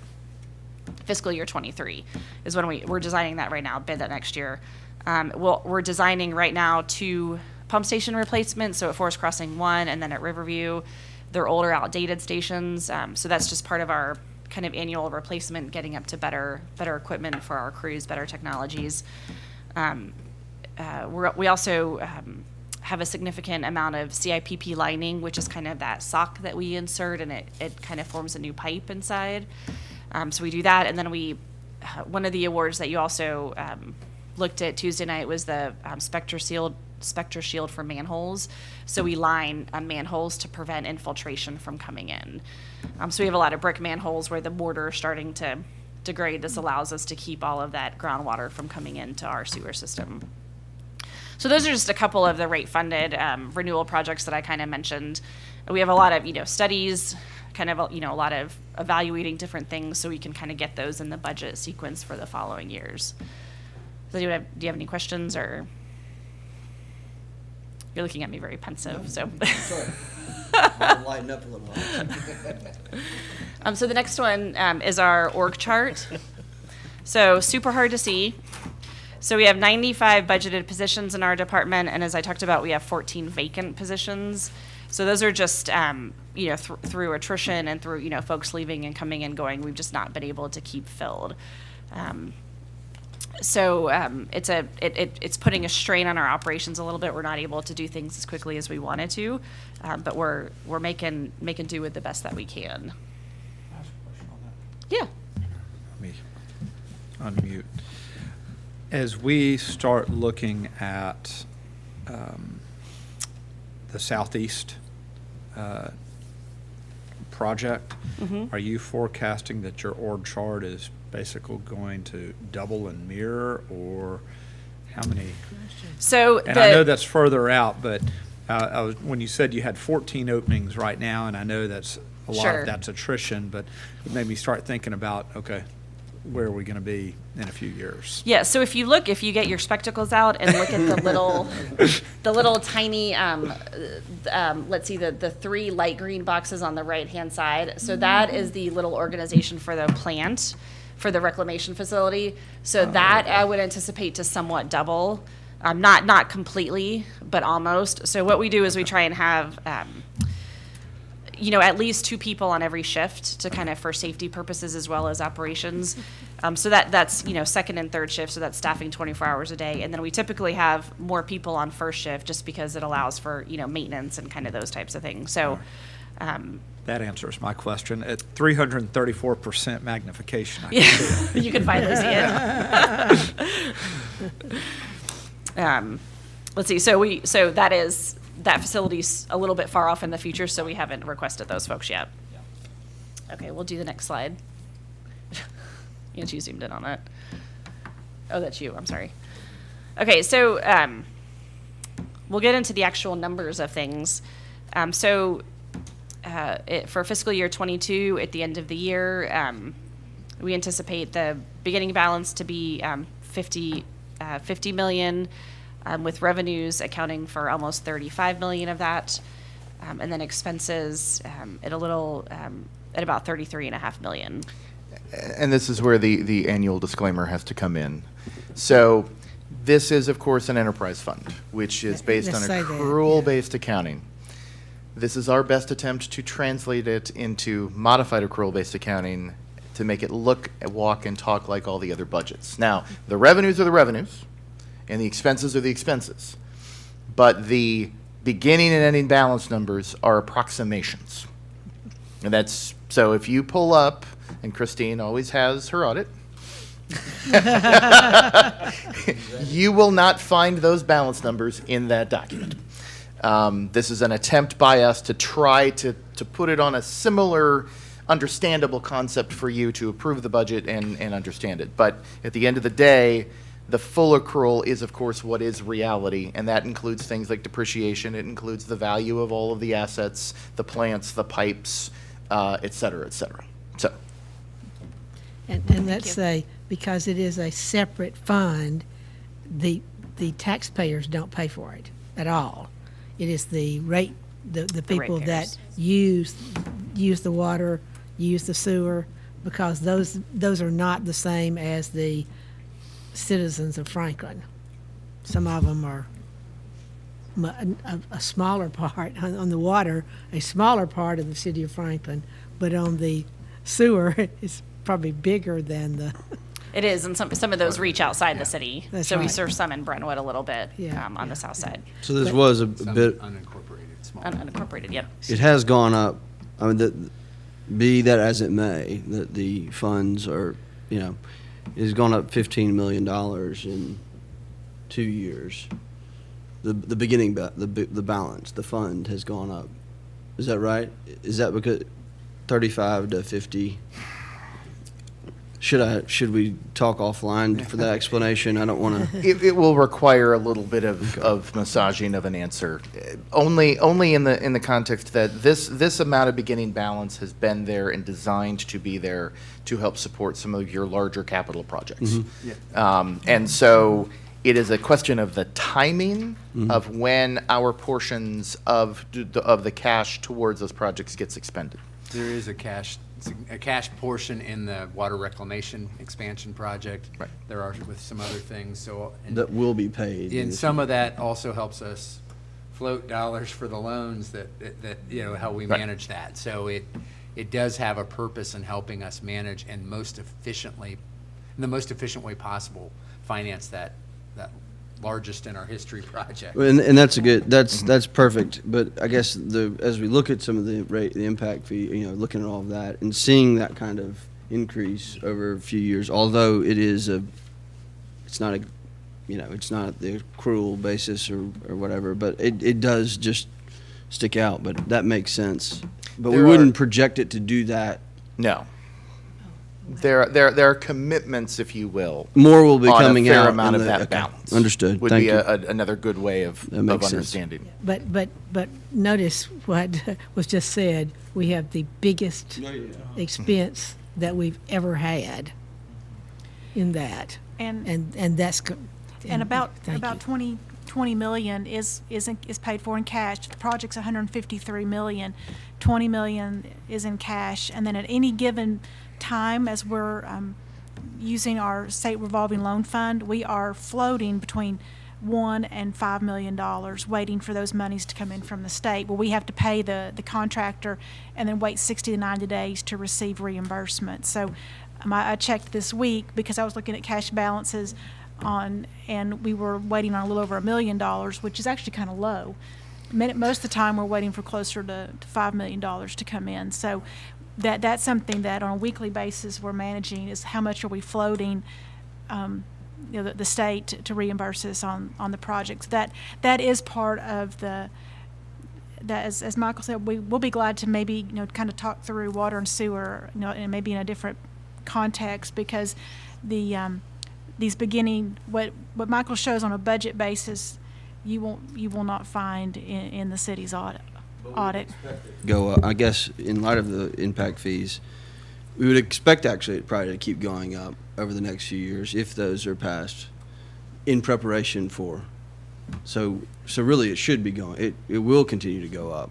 You're going to be paying out a lot of money between After we now. spend this on this Yeah. current plant, then we'll be Right. saving toward these other capacity projects. Well, those fees start July 1 though. So next year's budget, we would see a pretty big increase if those fees are. So there's some very carefully worded, very small print on that slide. And that is that it does not include the accrual of the fixed assets, and it does not include the costs of the large projects. The idea is that it's only for the operational costs and operating capital. And so the percentage of the rate-funded capital and the rate-funded contributions to those projects helps fund that balance, which will then come down. Understood. We need to refine that balance, but again, it's a educational exercise, if you will. The impact fees, of course, are accounted for separately. They are set aside to help fund the projects. A portion of them are, but those impact fees are not reflected on this screen.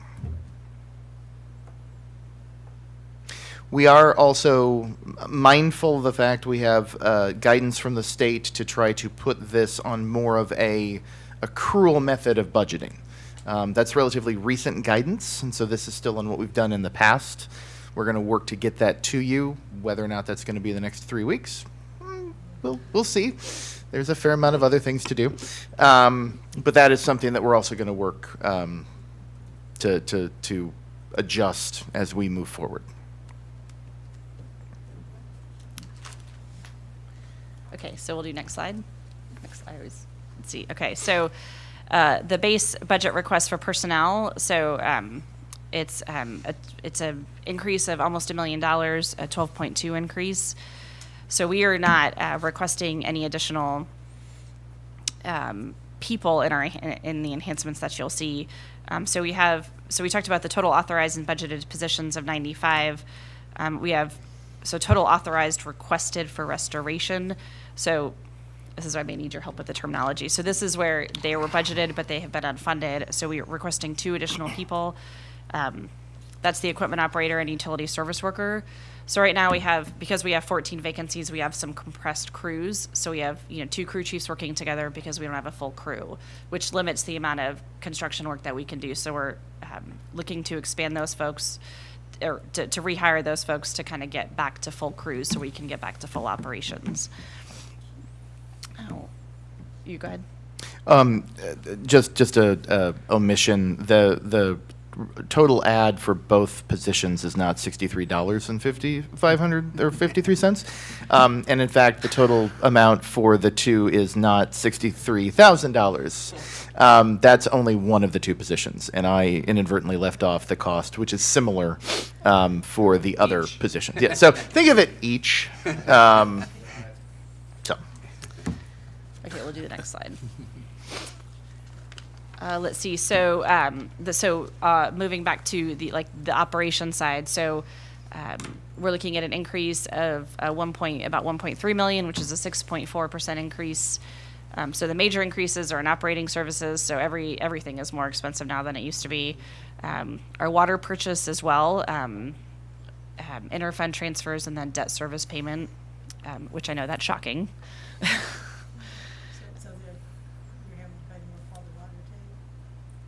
So Harpeth Valley's price did increase a couple years ago. It's not increased. It didn't increase this year, but I haven't seen anything. And we do have a decrease in contractual services for this year, and that's really only because we kind of have a fluctuation in when we do different contracts with consultants and with services. So the things we do flow monitoring, we do wet weather flow monitoring every handful of years, and then so what that means is when it rains is we'll put out extra flow monitors during the winter. We try and get, so we have flow monitors in the sewer system throughout the year. And then when it rains, we put out extra ones during those winter months, and we capture what that infiltration flow is. So what the flow is from the rainfall, and then we compare the two. So after we do that, then we can see how much, we update our hydraulic model, which kind of fluctuates with that time frame. And then from that is kind of helps to ascertain kind of where we focus our rehab attention. So where do we have more infiltration than we do other places? So like all of the newer infrastructure on the southeast part of town, it's pretty tight, but all of the older stuff, downtown, Lewisburg Avenue for one is much older, needs to be rehabbed a little bit more. So that's the reason for that fluctuation in that. So this next year's a good year. We'll go to the next slide. So capital. This is a difference is about $600,000 or a 9.9% increase. So this is the same thing. Things are getting more expensive. This is what I talked about in that renewal fund before, where we line the pipes, we construct new pump stations, replace the pump stations.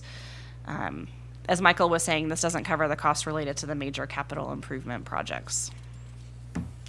We'll do the next slide. So the enhancements that we're looking at this year, we have several consumer replacement vehicles. So these are just our regular fleet vehicles, that are crew drives, that have reached their lifespan, their expected mileage. We are asking to reclassify a senior wastewater operator to an operator, which is a downgrade. So that's why it's a no cost in here. So last budget year, we were approved for 3 additional senior operators. We've not been able to fill those yet. So we need bodies right now as we're looking at starting up the new phase of the plant. So we're hoping if we reclassify one of them to an entry-level position, we can train a person and then get them up to speed, internally. So that's the addition of that. We have a biosolids dump truck out at the plant right now. That is, it's close to 20 years old. The same thing for the tandem axle dump truck that's in the service division. It's close to 20 years old and it's high mileage. So the biosolids dump truck runs from Lewisburg to here, sometimes 2 to 3 times a day, 5 days a week. So the skid steer will help the plant currently. This is for the service division right now. So what we have is we have a wheeled skid steer where we're looking at a rubber track skid steer, which would help us in yards that are really tight. So rubber tracks help to reduce the amount of footprint from the skid steer, so it'll lessen the amount of damage. And then we have a scissor lift for both the water plant and wastewater plant to where we need to reach some of those high, light bulbs and, some of the higher conveyors and stuff to change. Let's see. So the next slide is the summary. Yep. So this budget kind of provides for the equipment and staffing to support our programs and initiatives and continue to expand the proactive approach to operations and maintenance for both of our divisions. The budget continues the renewal efforts that focus on the aging infrastructure that we have within the city. And then we have the program enhancements to kind of ensure that we have the appropriate resources and serviceable equipment to perform those daily operations. And then our revenues estimates show signs of growth consistent with the rate planning efforts that we continue to work through with the strategic projects developed through the Integrated Water Resources Plan. So with that, is there any questions? Any additional questions? I was just going to ask on line 1 on slide 10, how many vehicles does that represent?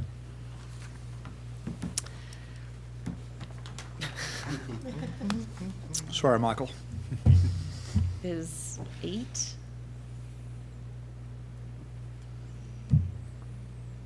Ten. 10. 10. 1, 2, 3, 4, 5, 6, 7, 8. Yes, 10. Your budget officer can count. It's good. Up to 10. Page 1 of your program enhancement summary actually details those. Okay. They range, there's 8 pickup or service trucks, and then 2 SUVs. They range in age from 2005 to 2014. Many of the service trucks, several of the service trucks have over 200,000 miles on them. So. Well done. And I also do want to say that I did apply for board credit for this as well, so y'all 4 are 45 minutes ahead of everyone. Head of the class. Yeah. Hold on, can we stretch this out 5 more minutes? Thank you. Thank you. All right, let's go to, For all of these presentations? No, unfortunately, just that one. All right. let's go to the Hotel Motel Fund. All right, Mr. Chairman. The next 2 funds, sometimes we've put together in a presentation, sometimes we've broken them out separate. I wanted to break out the Hotel Motel Fund for you separately before we get into development funds. Because although we use the money from these 5 funds in this item and then the next 4, for the same purpose, and that is primarily to help fund approved projects in your capital investment plan, this is a slightly different fund than those. So the purpose of the Hotel Motel Tax Fund, not surprisingly, it's a special revenue fund used to account for the locally administered tax levied on the occupancy of hotel motel rooms in addition to the sales tax charged. There has been an addition to this, and that is it also includes short-term vacation rental fees, which are now taxes which are now applied. The City of Franklin Hotel Motel tax is 4% out of a maximum 5%. The fund has been used to pay debt service on the conference center, which, as you heard, of course, has been paid off, as well as Harlansdale, which has been paid off. And this year, the final payment on the Spivey tract of the 7 years for Battlefield Park will also be paid off. The funds also are used for tourism. As we talked about yesterday briefly, this budget includes 1% of the 4% calendar year collections. So again, if you're looking for auditable numbers, you're not going to find that exact number in the audit, but it's the 12 months from January through December of the prior known year is what is given as support to the Williamson County Convention and Visitors Bureau by the city in this budget. I want to take a brief moment. In the e-briefs that you've been getting from Eric over the last several months, this slide has appeared, so I thought I would put it back in here. And it shows the market overview and several key indicators and metrics that are important to monitor. Certainly, overall occupancy is a number that we want to look at, and it did go up in February from January, and certainly, you know, the 2020, the gold line on that chart is, of course, the graph, the item which it shows when the pandemic hit, and the other lines, blue and green, are more recent. And again, the green line is matching the red line, which is great because the green line's 2022 and the red line is 2019. And if we were looking at trying to compare normal years, that would be our comparison year. The average daily rate charged reached $120 per room in February, and that's the highest since October of last year. And the CVB has reported that we have sold 20,000 more room nights in Q1 of 2022 versus Q1 of 2019, which is an increase of nearly 7%, and another very, very good sign as to the health of this, of the not only the tourism industry and our hospitality industry here in Franklin, but also then, of course, coincidentally and directly, the health of this fund. And it has been a slow but steady climb out of the impact of the pandemic. So we hope to see that continue. And we do have to, we had to get the permission of the state, I guess through the state representatives and Senate to have the 4%. I believe it's. Yeah, that was approved. It was a long time, a long Number of time. years ago, Yeah. but Number yes, of years yeah, In that other was words, authorized. we can't just decide to do that. The reason I said that is because I just read something in the paper today saying that Nashville has 6%, and they're wanting to go to 7 to help pay for the football stadium. So, But it's think about it. It's for its own hotel motel. I mean, you know, it's its own tourism. So Sorry. When was the last time it was raised? Anybody know? when it first came in. I've been here 13 and a half years. It's been well before that. It I may have been originally there. I think it was at 2 at one point, and then it was raised to 4. And I believe we had. But it's been a very Yeah. long time. And you had authority to go up to 5, and the board chose to go at 4. At 4. Is what I understand. Yeah. And has it ever gone up by 0.25 or 5 previously, or it's just always been from 2 to 4? I think it went 2 to 4, and then you had a permissive authority up to 5. Up to 5. Should you choose it. The other uniqueness of how you choose to spend these dollars is that there's no limitation. This could go to support general operations. We have historically chosen not to do that precisely because of the volatility of the activity that is coming out of this fund, and there's some logic and I think some analysis that would say that that paid off in 2020. So this is the proposed budget for fiscal 23. You'll notice a slight decrease in revenues over 2022. That's a little misleading, however, because the 2022 original numbers had a subsidy from the American Rescue Plan Act in there.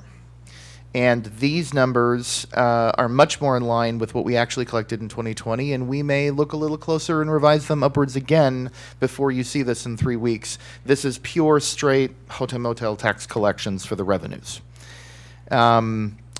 The expenditure side comprises really 3 numbers for you to keep in mind. The first is 934,609, and that is the 1% of the 4% for support of the Convention and Visitors Bureau Visit Franklin. 1,017,451 is the annual debt service payment for various projects that have been charged off to the Hotel Motel Fund. And then we have a placeholder number, which we're also going to refine, and this starts my speech for next item as well, for CIP-approved projects that have Hotel Motel funding planned out of them.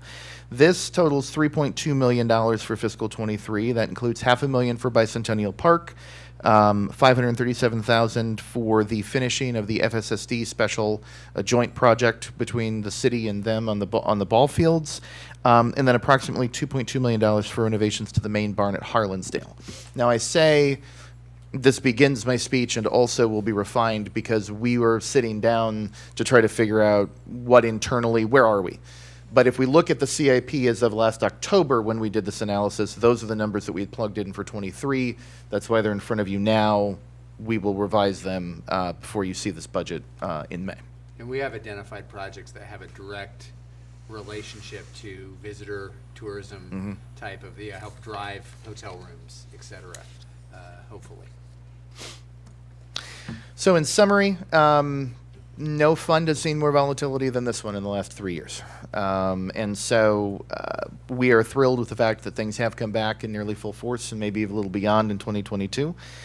With the pandemic hopefully moving to truly an endemic stage, we expect continued rebounding and good collections moving forward. Mr. Chairman. Any questions?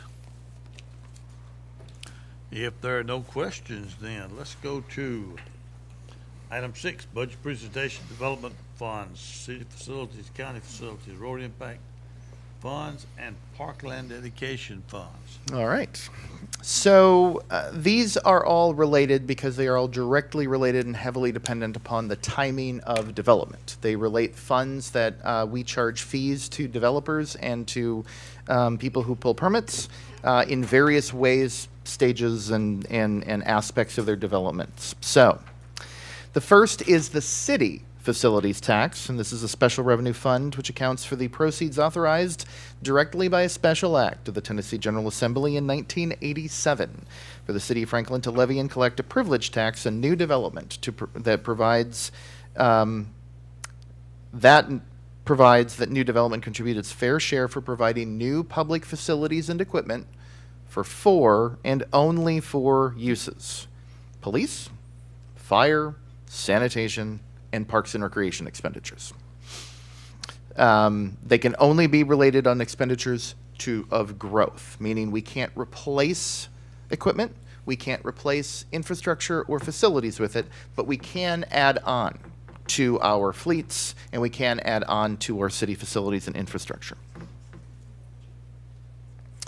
We are forecasting roughly 3.4 or just a shy under $3.5 million, which is about a 29% increase over the current year's budget, and roughly $7.1 million in expenditures. Now, there's a significant fund balance in this fund.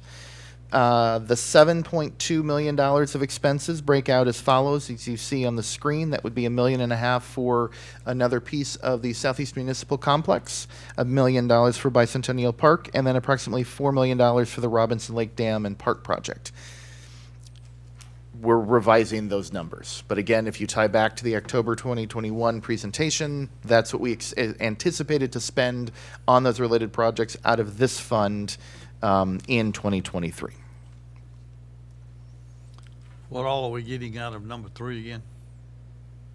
The Robinson Lake Dam and Park project for over $4 million?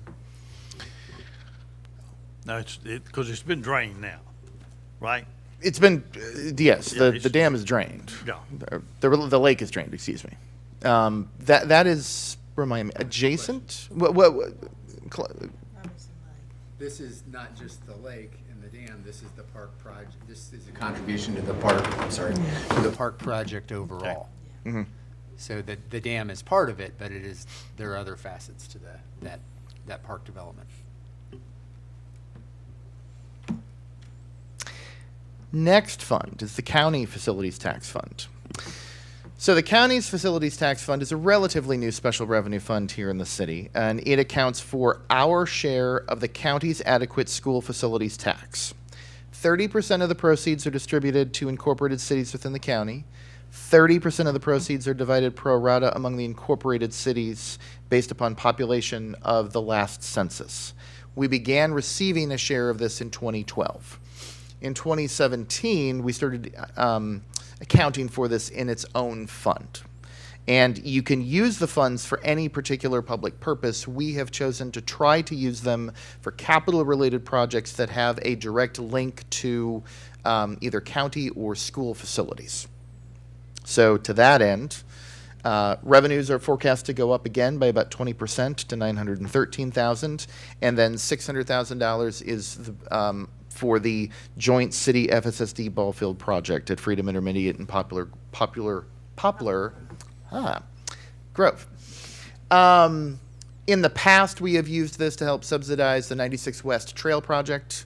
In the future, there are forecasts in the CIP that you could use some of this for the redesign of Mallory, Liberty, North Royal Oaks, should you choose to do that because of its proximity to Centennial.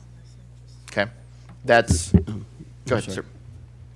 What is the benefit of maintaining on this, which it seems like pretty specific uses? I mean, what is the benefit of, I know in other funds there's a, or do we carry debt in this fund as well, or it's just a straight cash? So I guess what is the benefit of maintaining a fund of this size? I mean, This is probably a good example in fund accounting of wanting to be able to see these balances separate. because the uses are restricted, or then they're not even just simple, not even restricted only to capital, but certain types of capital. And so by having a separate fund, not only can we easily audit and we can see the balances, we can also track backwards and see what projects were spent using that money. Sure, that was but I mean, I guess restricted, the so- 5 million. But what is the benefit of not spending more of the 5 million? Oh, It is strictly when we plan on Just have the doing the project. capital projects. Okay. So because we generally have used these funds for the projects that I just identified, county-related or school-related, it depends when we take them on in the 10-year window. We do plan on spending most of this fund within the next 8 to 10 years. It's just the question of when those projects actually come. Yeah, and sometimes, whenever they built the school over off of, I want to say Concord Road, that's nearly not right where it is, but anyway, we paid for, and there was a county school, Clovercroft, yeah.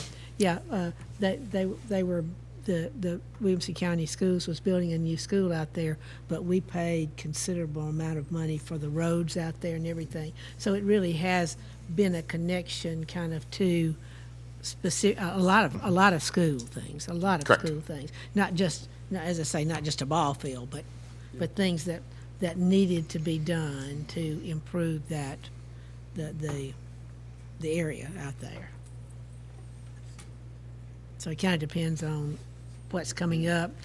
In fact, did we also pay for some of the improvements out on Hillsborough Road, right in front of Franklin High School? We did, Oh, yeah. We did do some of the streetscape there. The portion of the 96 West Trail between the Freedom Middle and Poplar Grove campus and where Freedom Intermediate is, that was put towards those dollars as well. So we look at infrastructure that assists schools.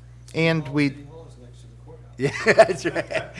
We could let them have a class in here every once in a while. We could work on that. and in fiscal 20, we transferred $1,285,000 to the Water Management Fund for the completion of the Henpeck Lane sanitary sewer extension, which was adjacent to the county elementary there. Yeah.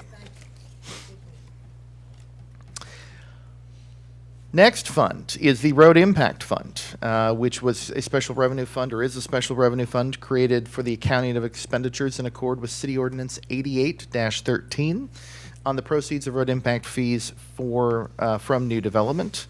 This has been re-examined multiple times throughout the years. Most recently, we added, in addition to arterial roads, which there's a separate arterial road impact fee, we also now have 4 collector areas. And we charge a separate fee for developments that pertain or adjacent to, contribute to adding traffic on collector roads.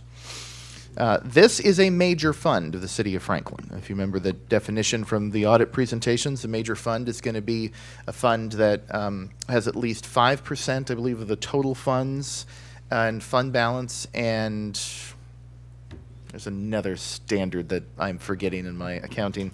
But it meets both tests, and it's of sizable enough fund balance that it's deemed a major fund. This does have debt service set against it, and helps to pay for some of the cost improvements of arterial roadways. On the revenue side, we're looking for another increase. This is far more sizable when you compare budget to budget, but not when you compare it to actuals. This is a more realistic amount if we go back multiple years, regardless of the year and what was going on. At 6.8, we feel is still relatively conservative. On the expenditure side, roughly close to $12 million worth of expenditures. Here, you've got $2.9 million for debt service. You have $3 million budgeted to fund road impact offset agreements. Bills it, and then you help pay them. Yeah. Right. So if we collect the road impact fees up front, regardless of the situation. If they pay for the improvement, they are eligible to get those back. If they don't, we then have the money to maybe not pay for the full improvement, but then we can go out and make that improvement ourselves, and we've got a funding source for it. Because we do not know what will happen and how much offset will be asked for in any given year, we budget this larger than necessary amount most every year to ensure that we've got enough to cover potential liabilities. What that really does is it makes sure that we take away added liabilities for it secures enough funding for capital related projects. We just kind of keep that $3 million reserved, and therefore we don't have to worry about that. And then roughly $6 million for components of the following capital projects: $1 million for Bicentennial Park, about $1.9 million for Long Lane and Old Peytonsville Road, $2.7 million for improvements to Jordan Road in Cool Springs, and then $392,000 from 2 collector areas for preliminary design work of Church Street upgrades. That is You've got that series of infrastructure improvements right along. I know, Church, that's I know, part of that. but still.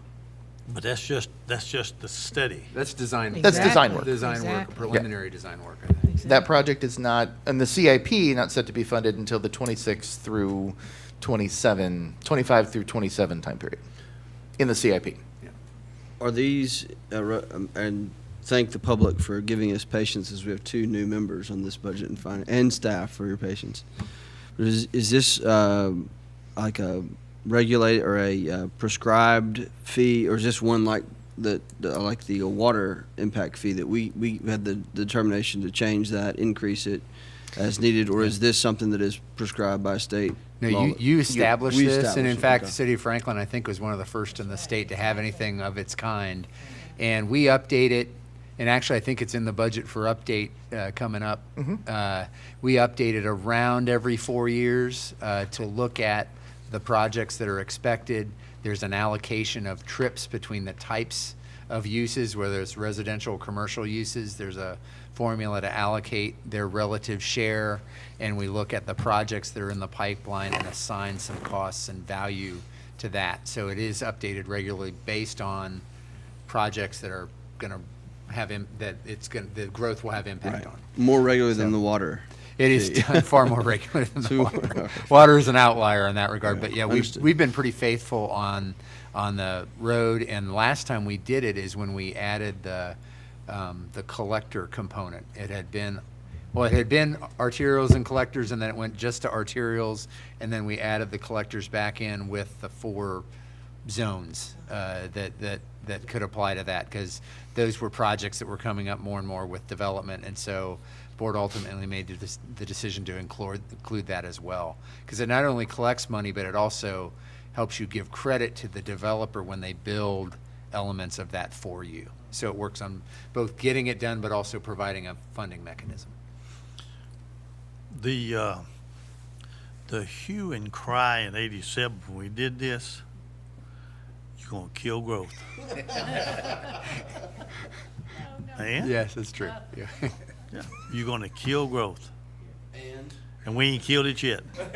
We've been hitting 20,000 a decade ever That's since. it, ever since.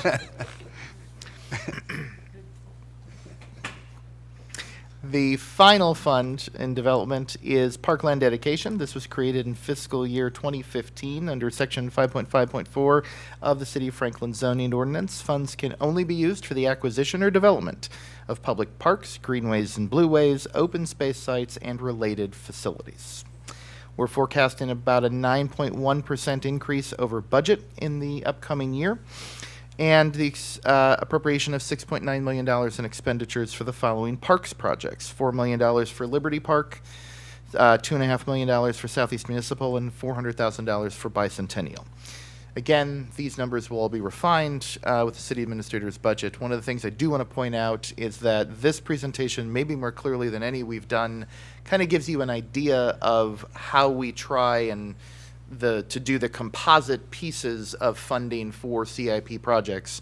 And of course, with everything that you've just looked at in these 5 funds, there's not one taxpayer dollar directly going to those CIP related projects, which allows us to leverage those dollars for larger infrastructure projects or roadway projects, which we can't use. We can for road impact, but you obviously can't use city facilities tax or parkland dedication to build a road. In summary, again, these funds have had a lot of change over the last 3 years. But fundamentally and most importantly, they are always heavily dependent upon the timing of development itself. So when permits are pulled is when we collect the money. So we always try to be prudently conservative when we do our revenue forecasts, and same with our expense outlays, but we do have balances which have accumulated, and we have capital projects. So that's why you see this year increased expenditures coming out of these than you may have in some years. Mr. Chairman. Any questions? We had $3 million in possible refunds to developer. I was thinking, we don't give 100%, do we? No, we give them their money back. Yeah, what they would have been required to pay is what is allocated or used. Sometimes they pay more, they pay over that amount, but they are only entitled to that which they would have paid. Right. Yeah. Okay. Yep. And again, $3 million is a placeholder.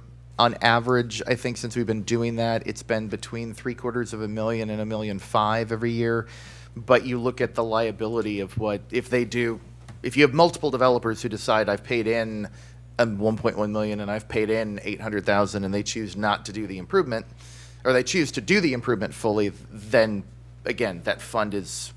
We should say it's the price of the project beyond what they were required to pay anyway. So in other words, if it was simply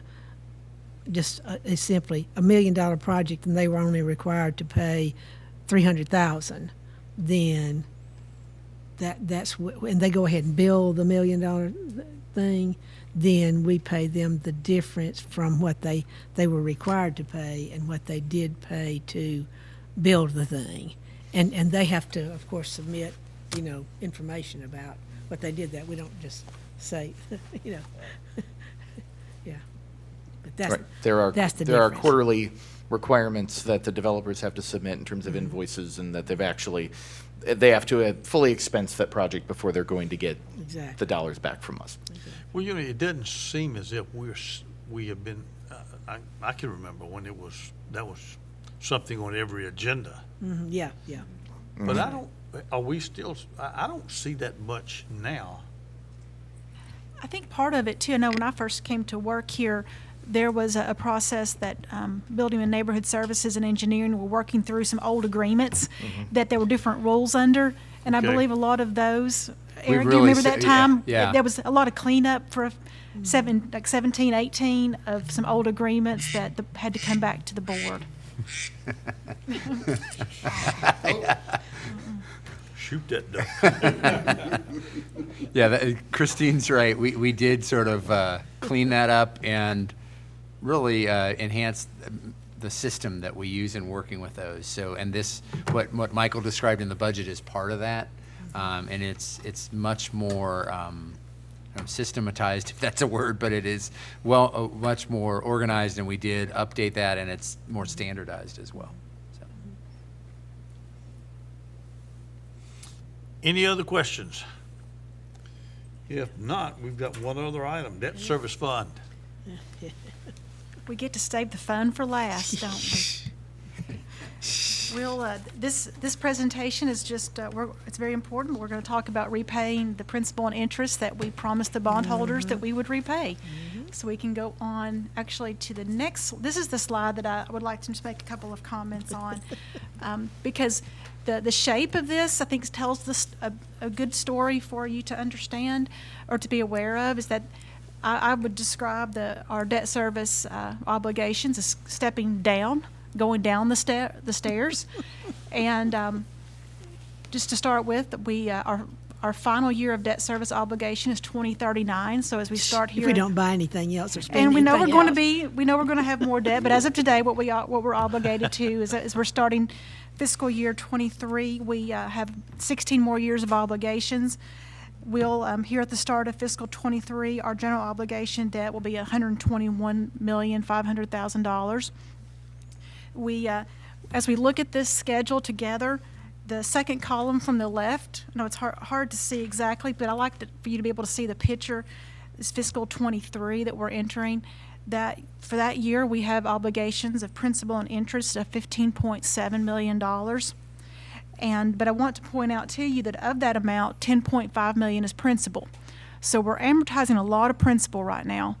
And what we call something that we always, in looking at a government's debt, we want to know what is our maximum annual debt service and when does it occur. And you can tell, and this is something that we've been advising this committee of for several years, that will occur in 2024. And so we are getting ready to have what is currently our current maximum annual debt service in 2024. That will be $16.2 million. And then, as you can see, then we start stepping down the stairs. And we have restructured this a little bit. Back in 2019, the board authorized a significant restructuring of a bond issue that we actually heightened 22, 23, and 24 a little bit to be able to pay some principal on a bond issue that we refinanced, and we actually then moved in the final years. We shortened the life of that bond issue down to 2032, and so that's why the stairs, we stepped down very quickly toward the end. And so that's something that was purposefully done at that time, and we were able to reduce overall interest, but we did rise up here in 22, 23, 24, and that was a really, while it wasn't timed that way, that was a time that we were able to achieve some very favorable low interest rates at that point. And so also all of our debt is now traditional fixed rate debt, so we know what we are obligated to pay during this period. The last variable rate bond issue that we had was one that actually everyone on this committee had a chance to vote when we prepaid the tax increment financing loan off early. That was our last variable rate debt instrument that we had. So everyone on the committee had the opportunity to vote for that. So and that was something that everyone had played a part in. So we're glad to be able to say that. So I did want to point out something that Michael showed you. We do, for the next 9 years, have plans to use road impact fees toward repaying debt service. That is something that we no longer plan to, we no longer with our new bond issues plan to do that. But that green on this chart shows you that our plans are to use some road impact through 2032. So that's another 9 years as we start 23. Also, I just wanted to point out that we certainly have not issued any new money bonds since 2019. We have been using those 2019 monies, and you certainly are seeing Franklin Road, Southeast Park are our last two significant projects that we're using those bond proceeds for. We'll be getting together with our project engineers and staff this summer to closely talk with them about cash flow needs on those capital projects. And the ones that come to my mind are Long Lane, McEwen Phase 4, Southeast Park, along with fire apparatus needs. Fire apparatus ladders are pushing $2 million now. Also, a major road resurfacing that Steve Grubb in the Streets Department manages. We've done some really important work the last two bond issues on major road resurfacing from our general obligation bonds. So we'll be working with them this summer to understand what cash flow needs they have for a 3-year period. And because we do not want to issue bonds until that we are ready to spend that money in the next 3 years. So it's not only the size of the projects, but also truly understanding the cash flow needs for those projects. Also, the last point I wanted to make is that we do have 2 bond issues in the city that have final maturities in 2024. It was a bond issued in 2010 and also a bond from 2013 that have final maturities in 24, and that's part of the start of the stair steps. So those are the types of things that we do keep up with, is when individual bond issues will be maturing. We do have one bond issue that if we do a new money bond issue later this year, may have an opportunity to have some savings to refinance. We're watching it right now. It's a fairly small bond issue that we would probably do in conjunction with a new money. And we did that back in 2019. We had some opportunities to refinance at the same time as a new money. And it's all the city's general obligation credit, so we can certainly take advantage of just going to the market at one time and receiving more interest in larger dollar amounts if we go at one time together. So we do have some things on the horizon, even though you haven't seen us come to the board. Other than asking you to repay debt early, we haven't issued any new debt in a couple of years, which is certainly fine with us. The next page shows all the numbers for how we get to repaying in fiscal '23 the $15.7 million. And the last point I will make is certainly if staff does come to you to request a new money bond issue in the next 6 months or so, we do not have any interest programmed in here for a new bond issue for fiscal '23. We'd probably work on that in a budget amendment when we know more about that. We would, at that point, if we issue first half of fiscal '23, we'd only have one interest payment in the second half of fiscal '23, and then we would have our first principal payment in fiscal '24. But we would certainly talk about that more with this committee if when the request comes to issue another bond issue. And then finally, all of our water and sewer debt, of course, is issued under the separate credit. We have a separate water and sewer revenue bond, which we issued under back last fall. We also have issued, of course, state revolving loan debt, but we do record that budget for debt services in the water and sewer fund, and it's recorded. The principal and interest is recorded to the water and sewer fund. Are there any questions or comments? How much debt does that 16 million support? Or what is that, we paid in the 16 million this year? The 15.7 that we have coming up, the 16.2 million in Excuse me, 24. I was looking at the wrong, yes, 15.7, sorry. The 15.7, 10.5 million is principal, and the balance, a little over 5.1 million will be interest. I think I'm asking total amount of debt, so I guess it's the total debt for general. General obligation, but that general is city not right. projects. Yeah, the total, what we owe, that is ending in 2039. We have the to- total is at the end of this fiscal year is 121 million, That's it. 121.5. That's Thank what we'll have at the end of June 30th. Thank you. And in your packets, the detailed budget has 3 ratios in it, as well as the graphs and the charts. Credit rating agencies have used those ratios less, but they're part of your adopted debt management policy. And so we always update those with the latest full valuation. We update those with the latest revenues and the size of your budget to see if we stay within those. So those are on the first page of your detailed budget as well. Any other questions or comments? Eric?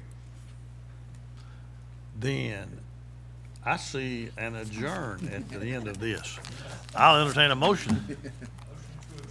Proper motion to a second. Second.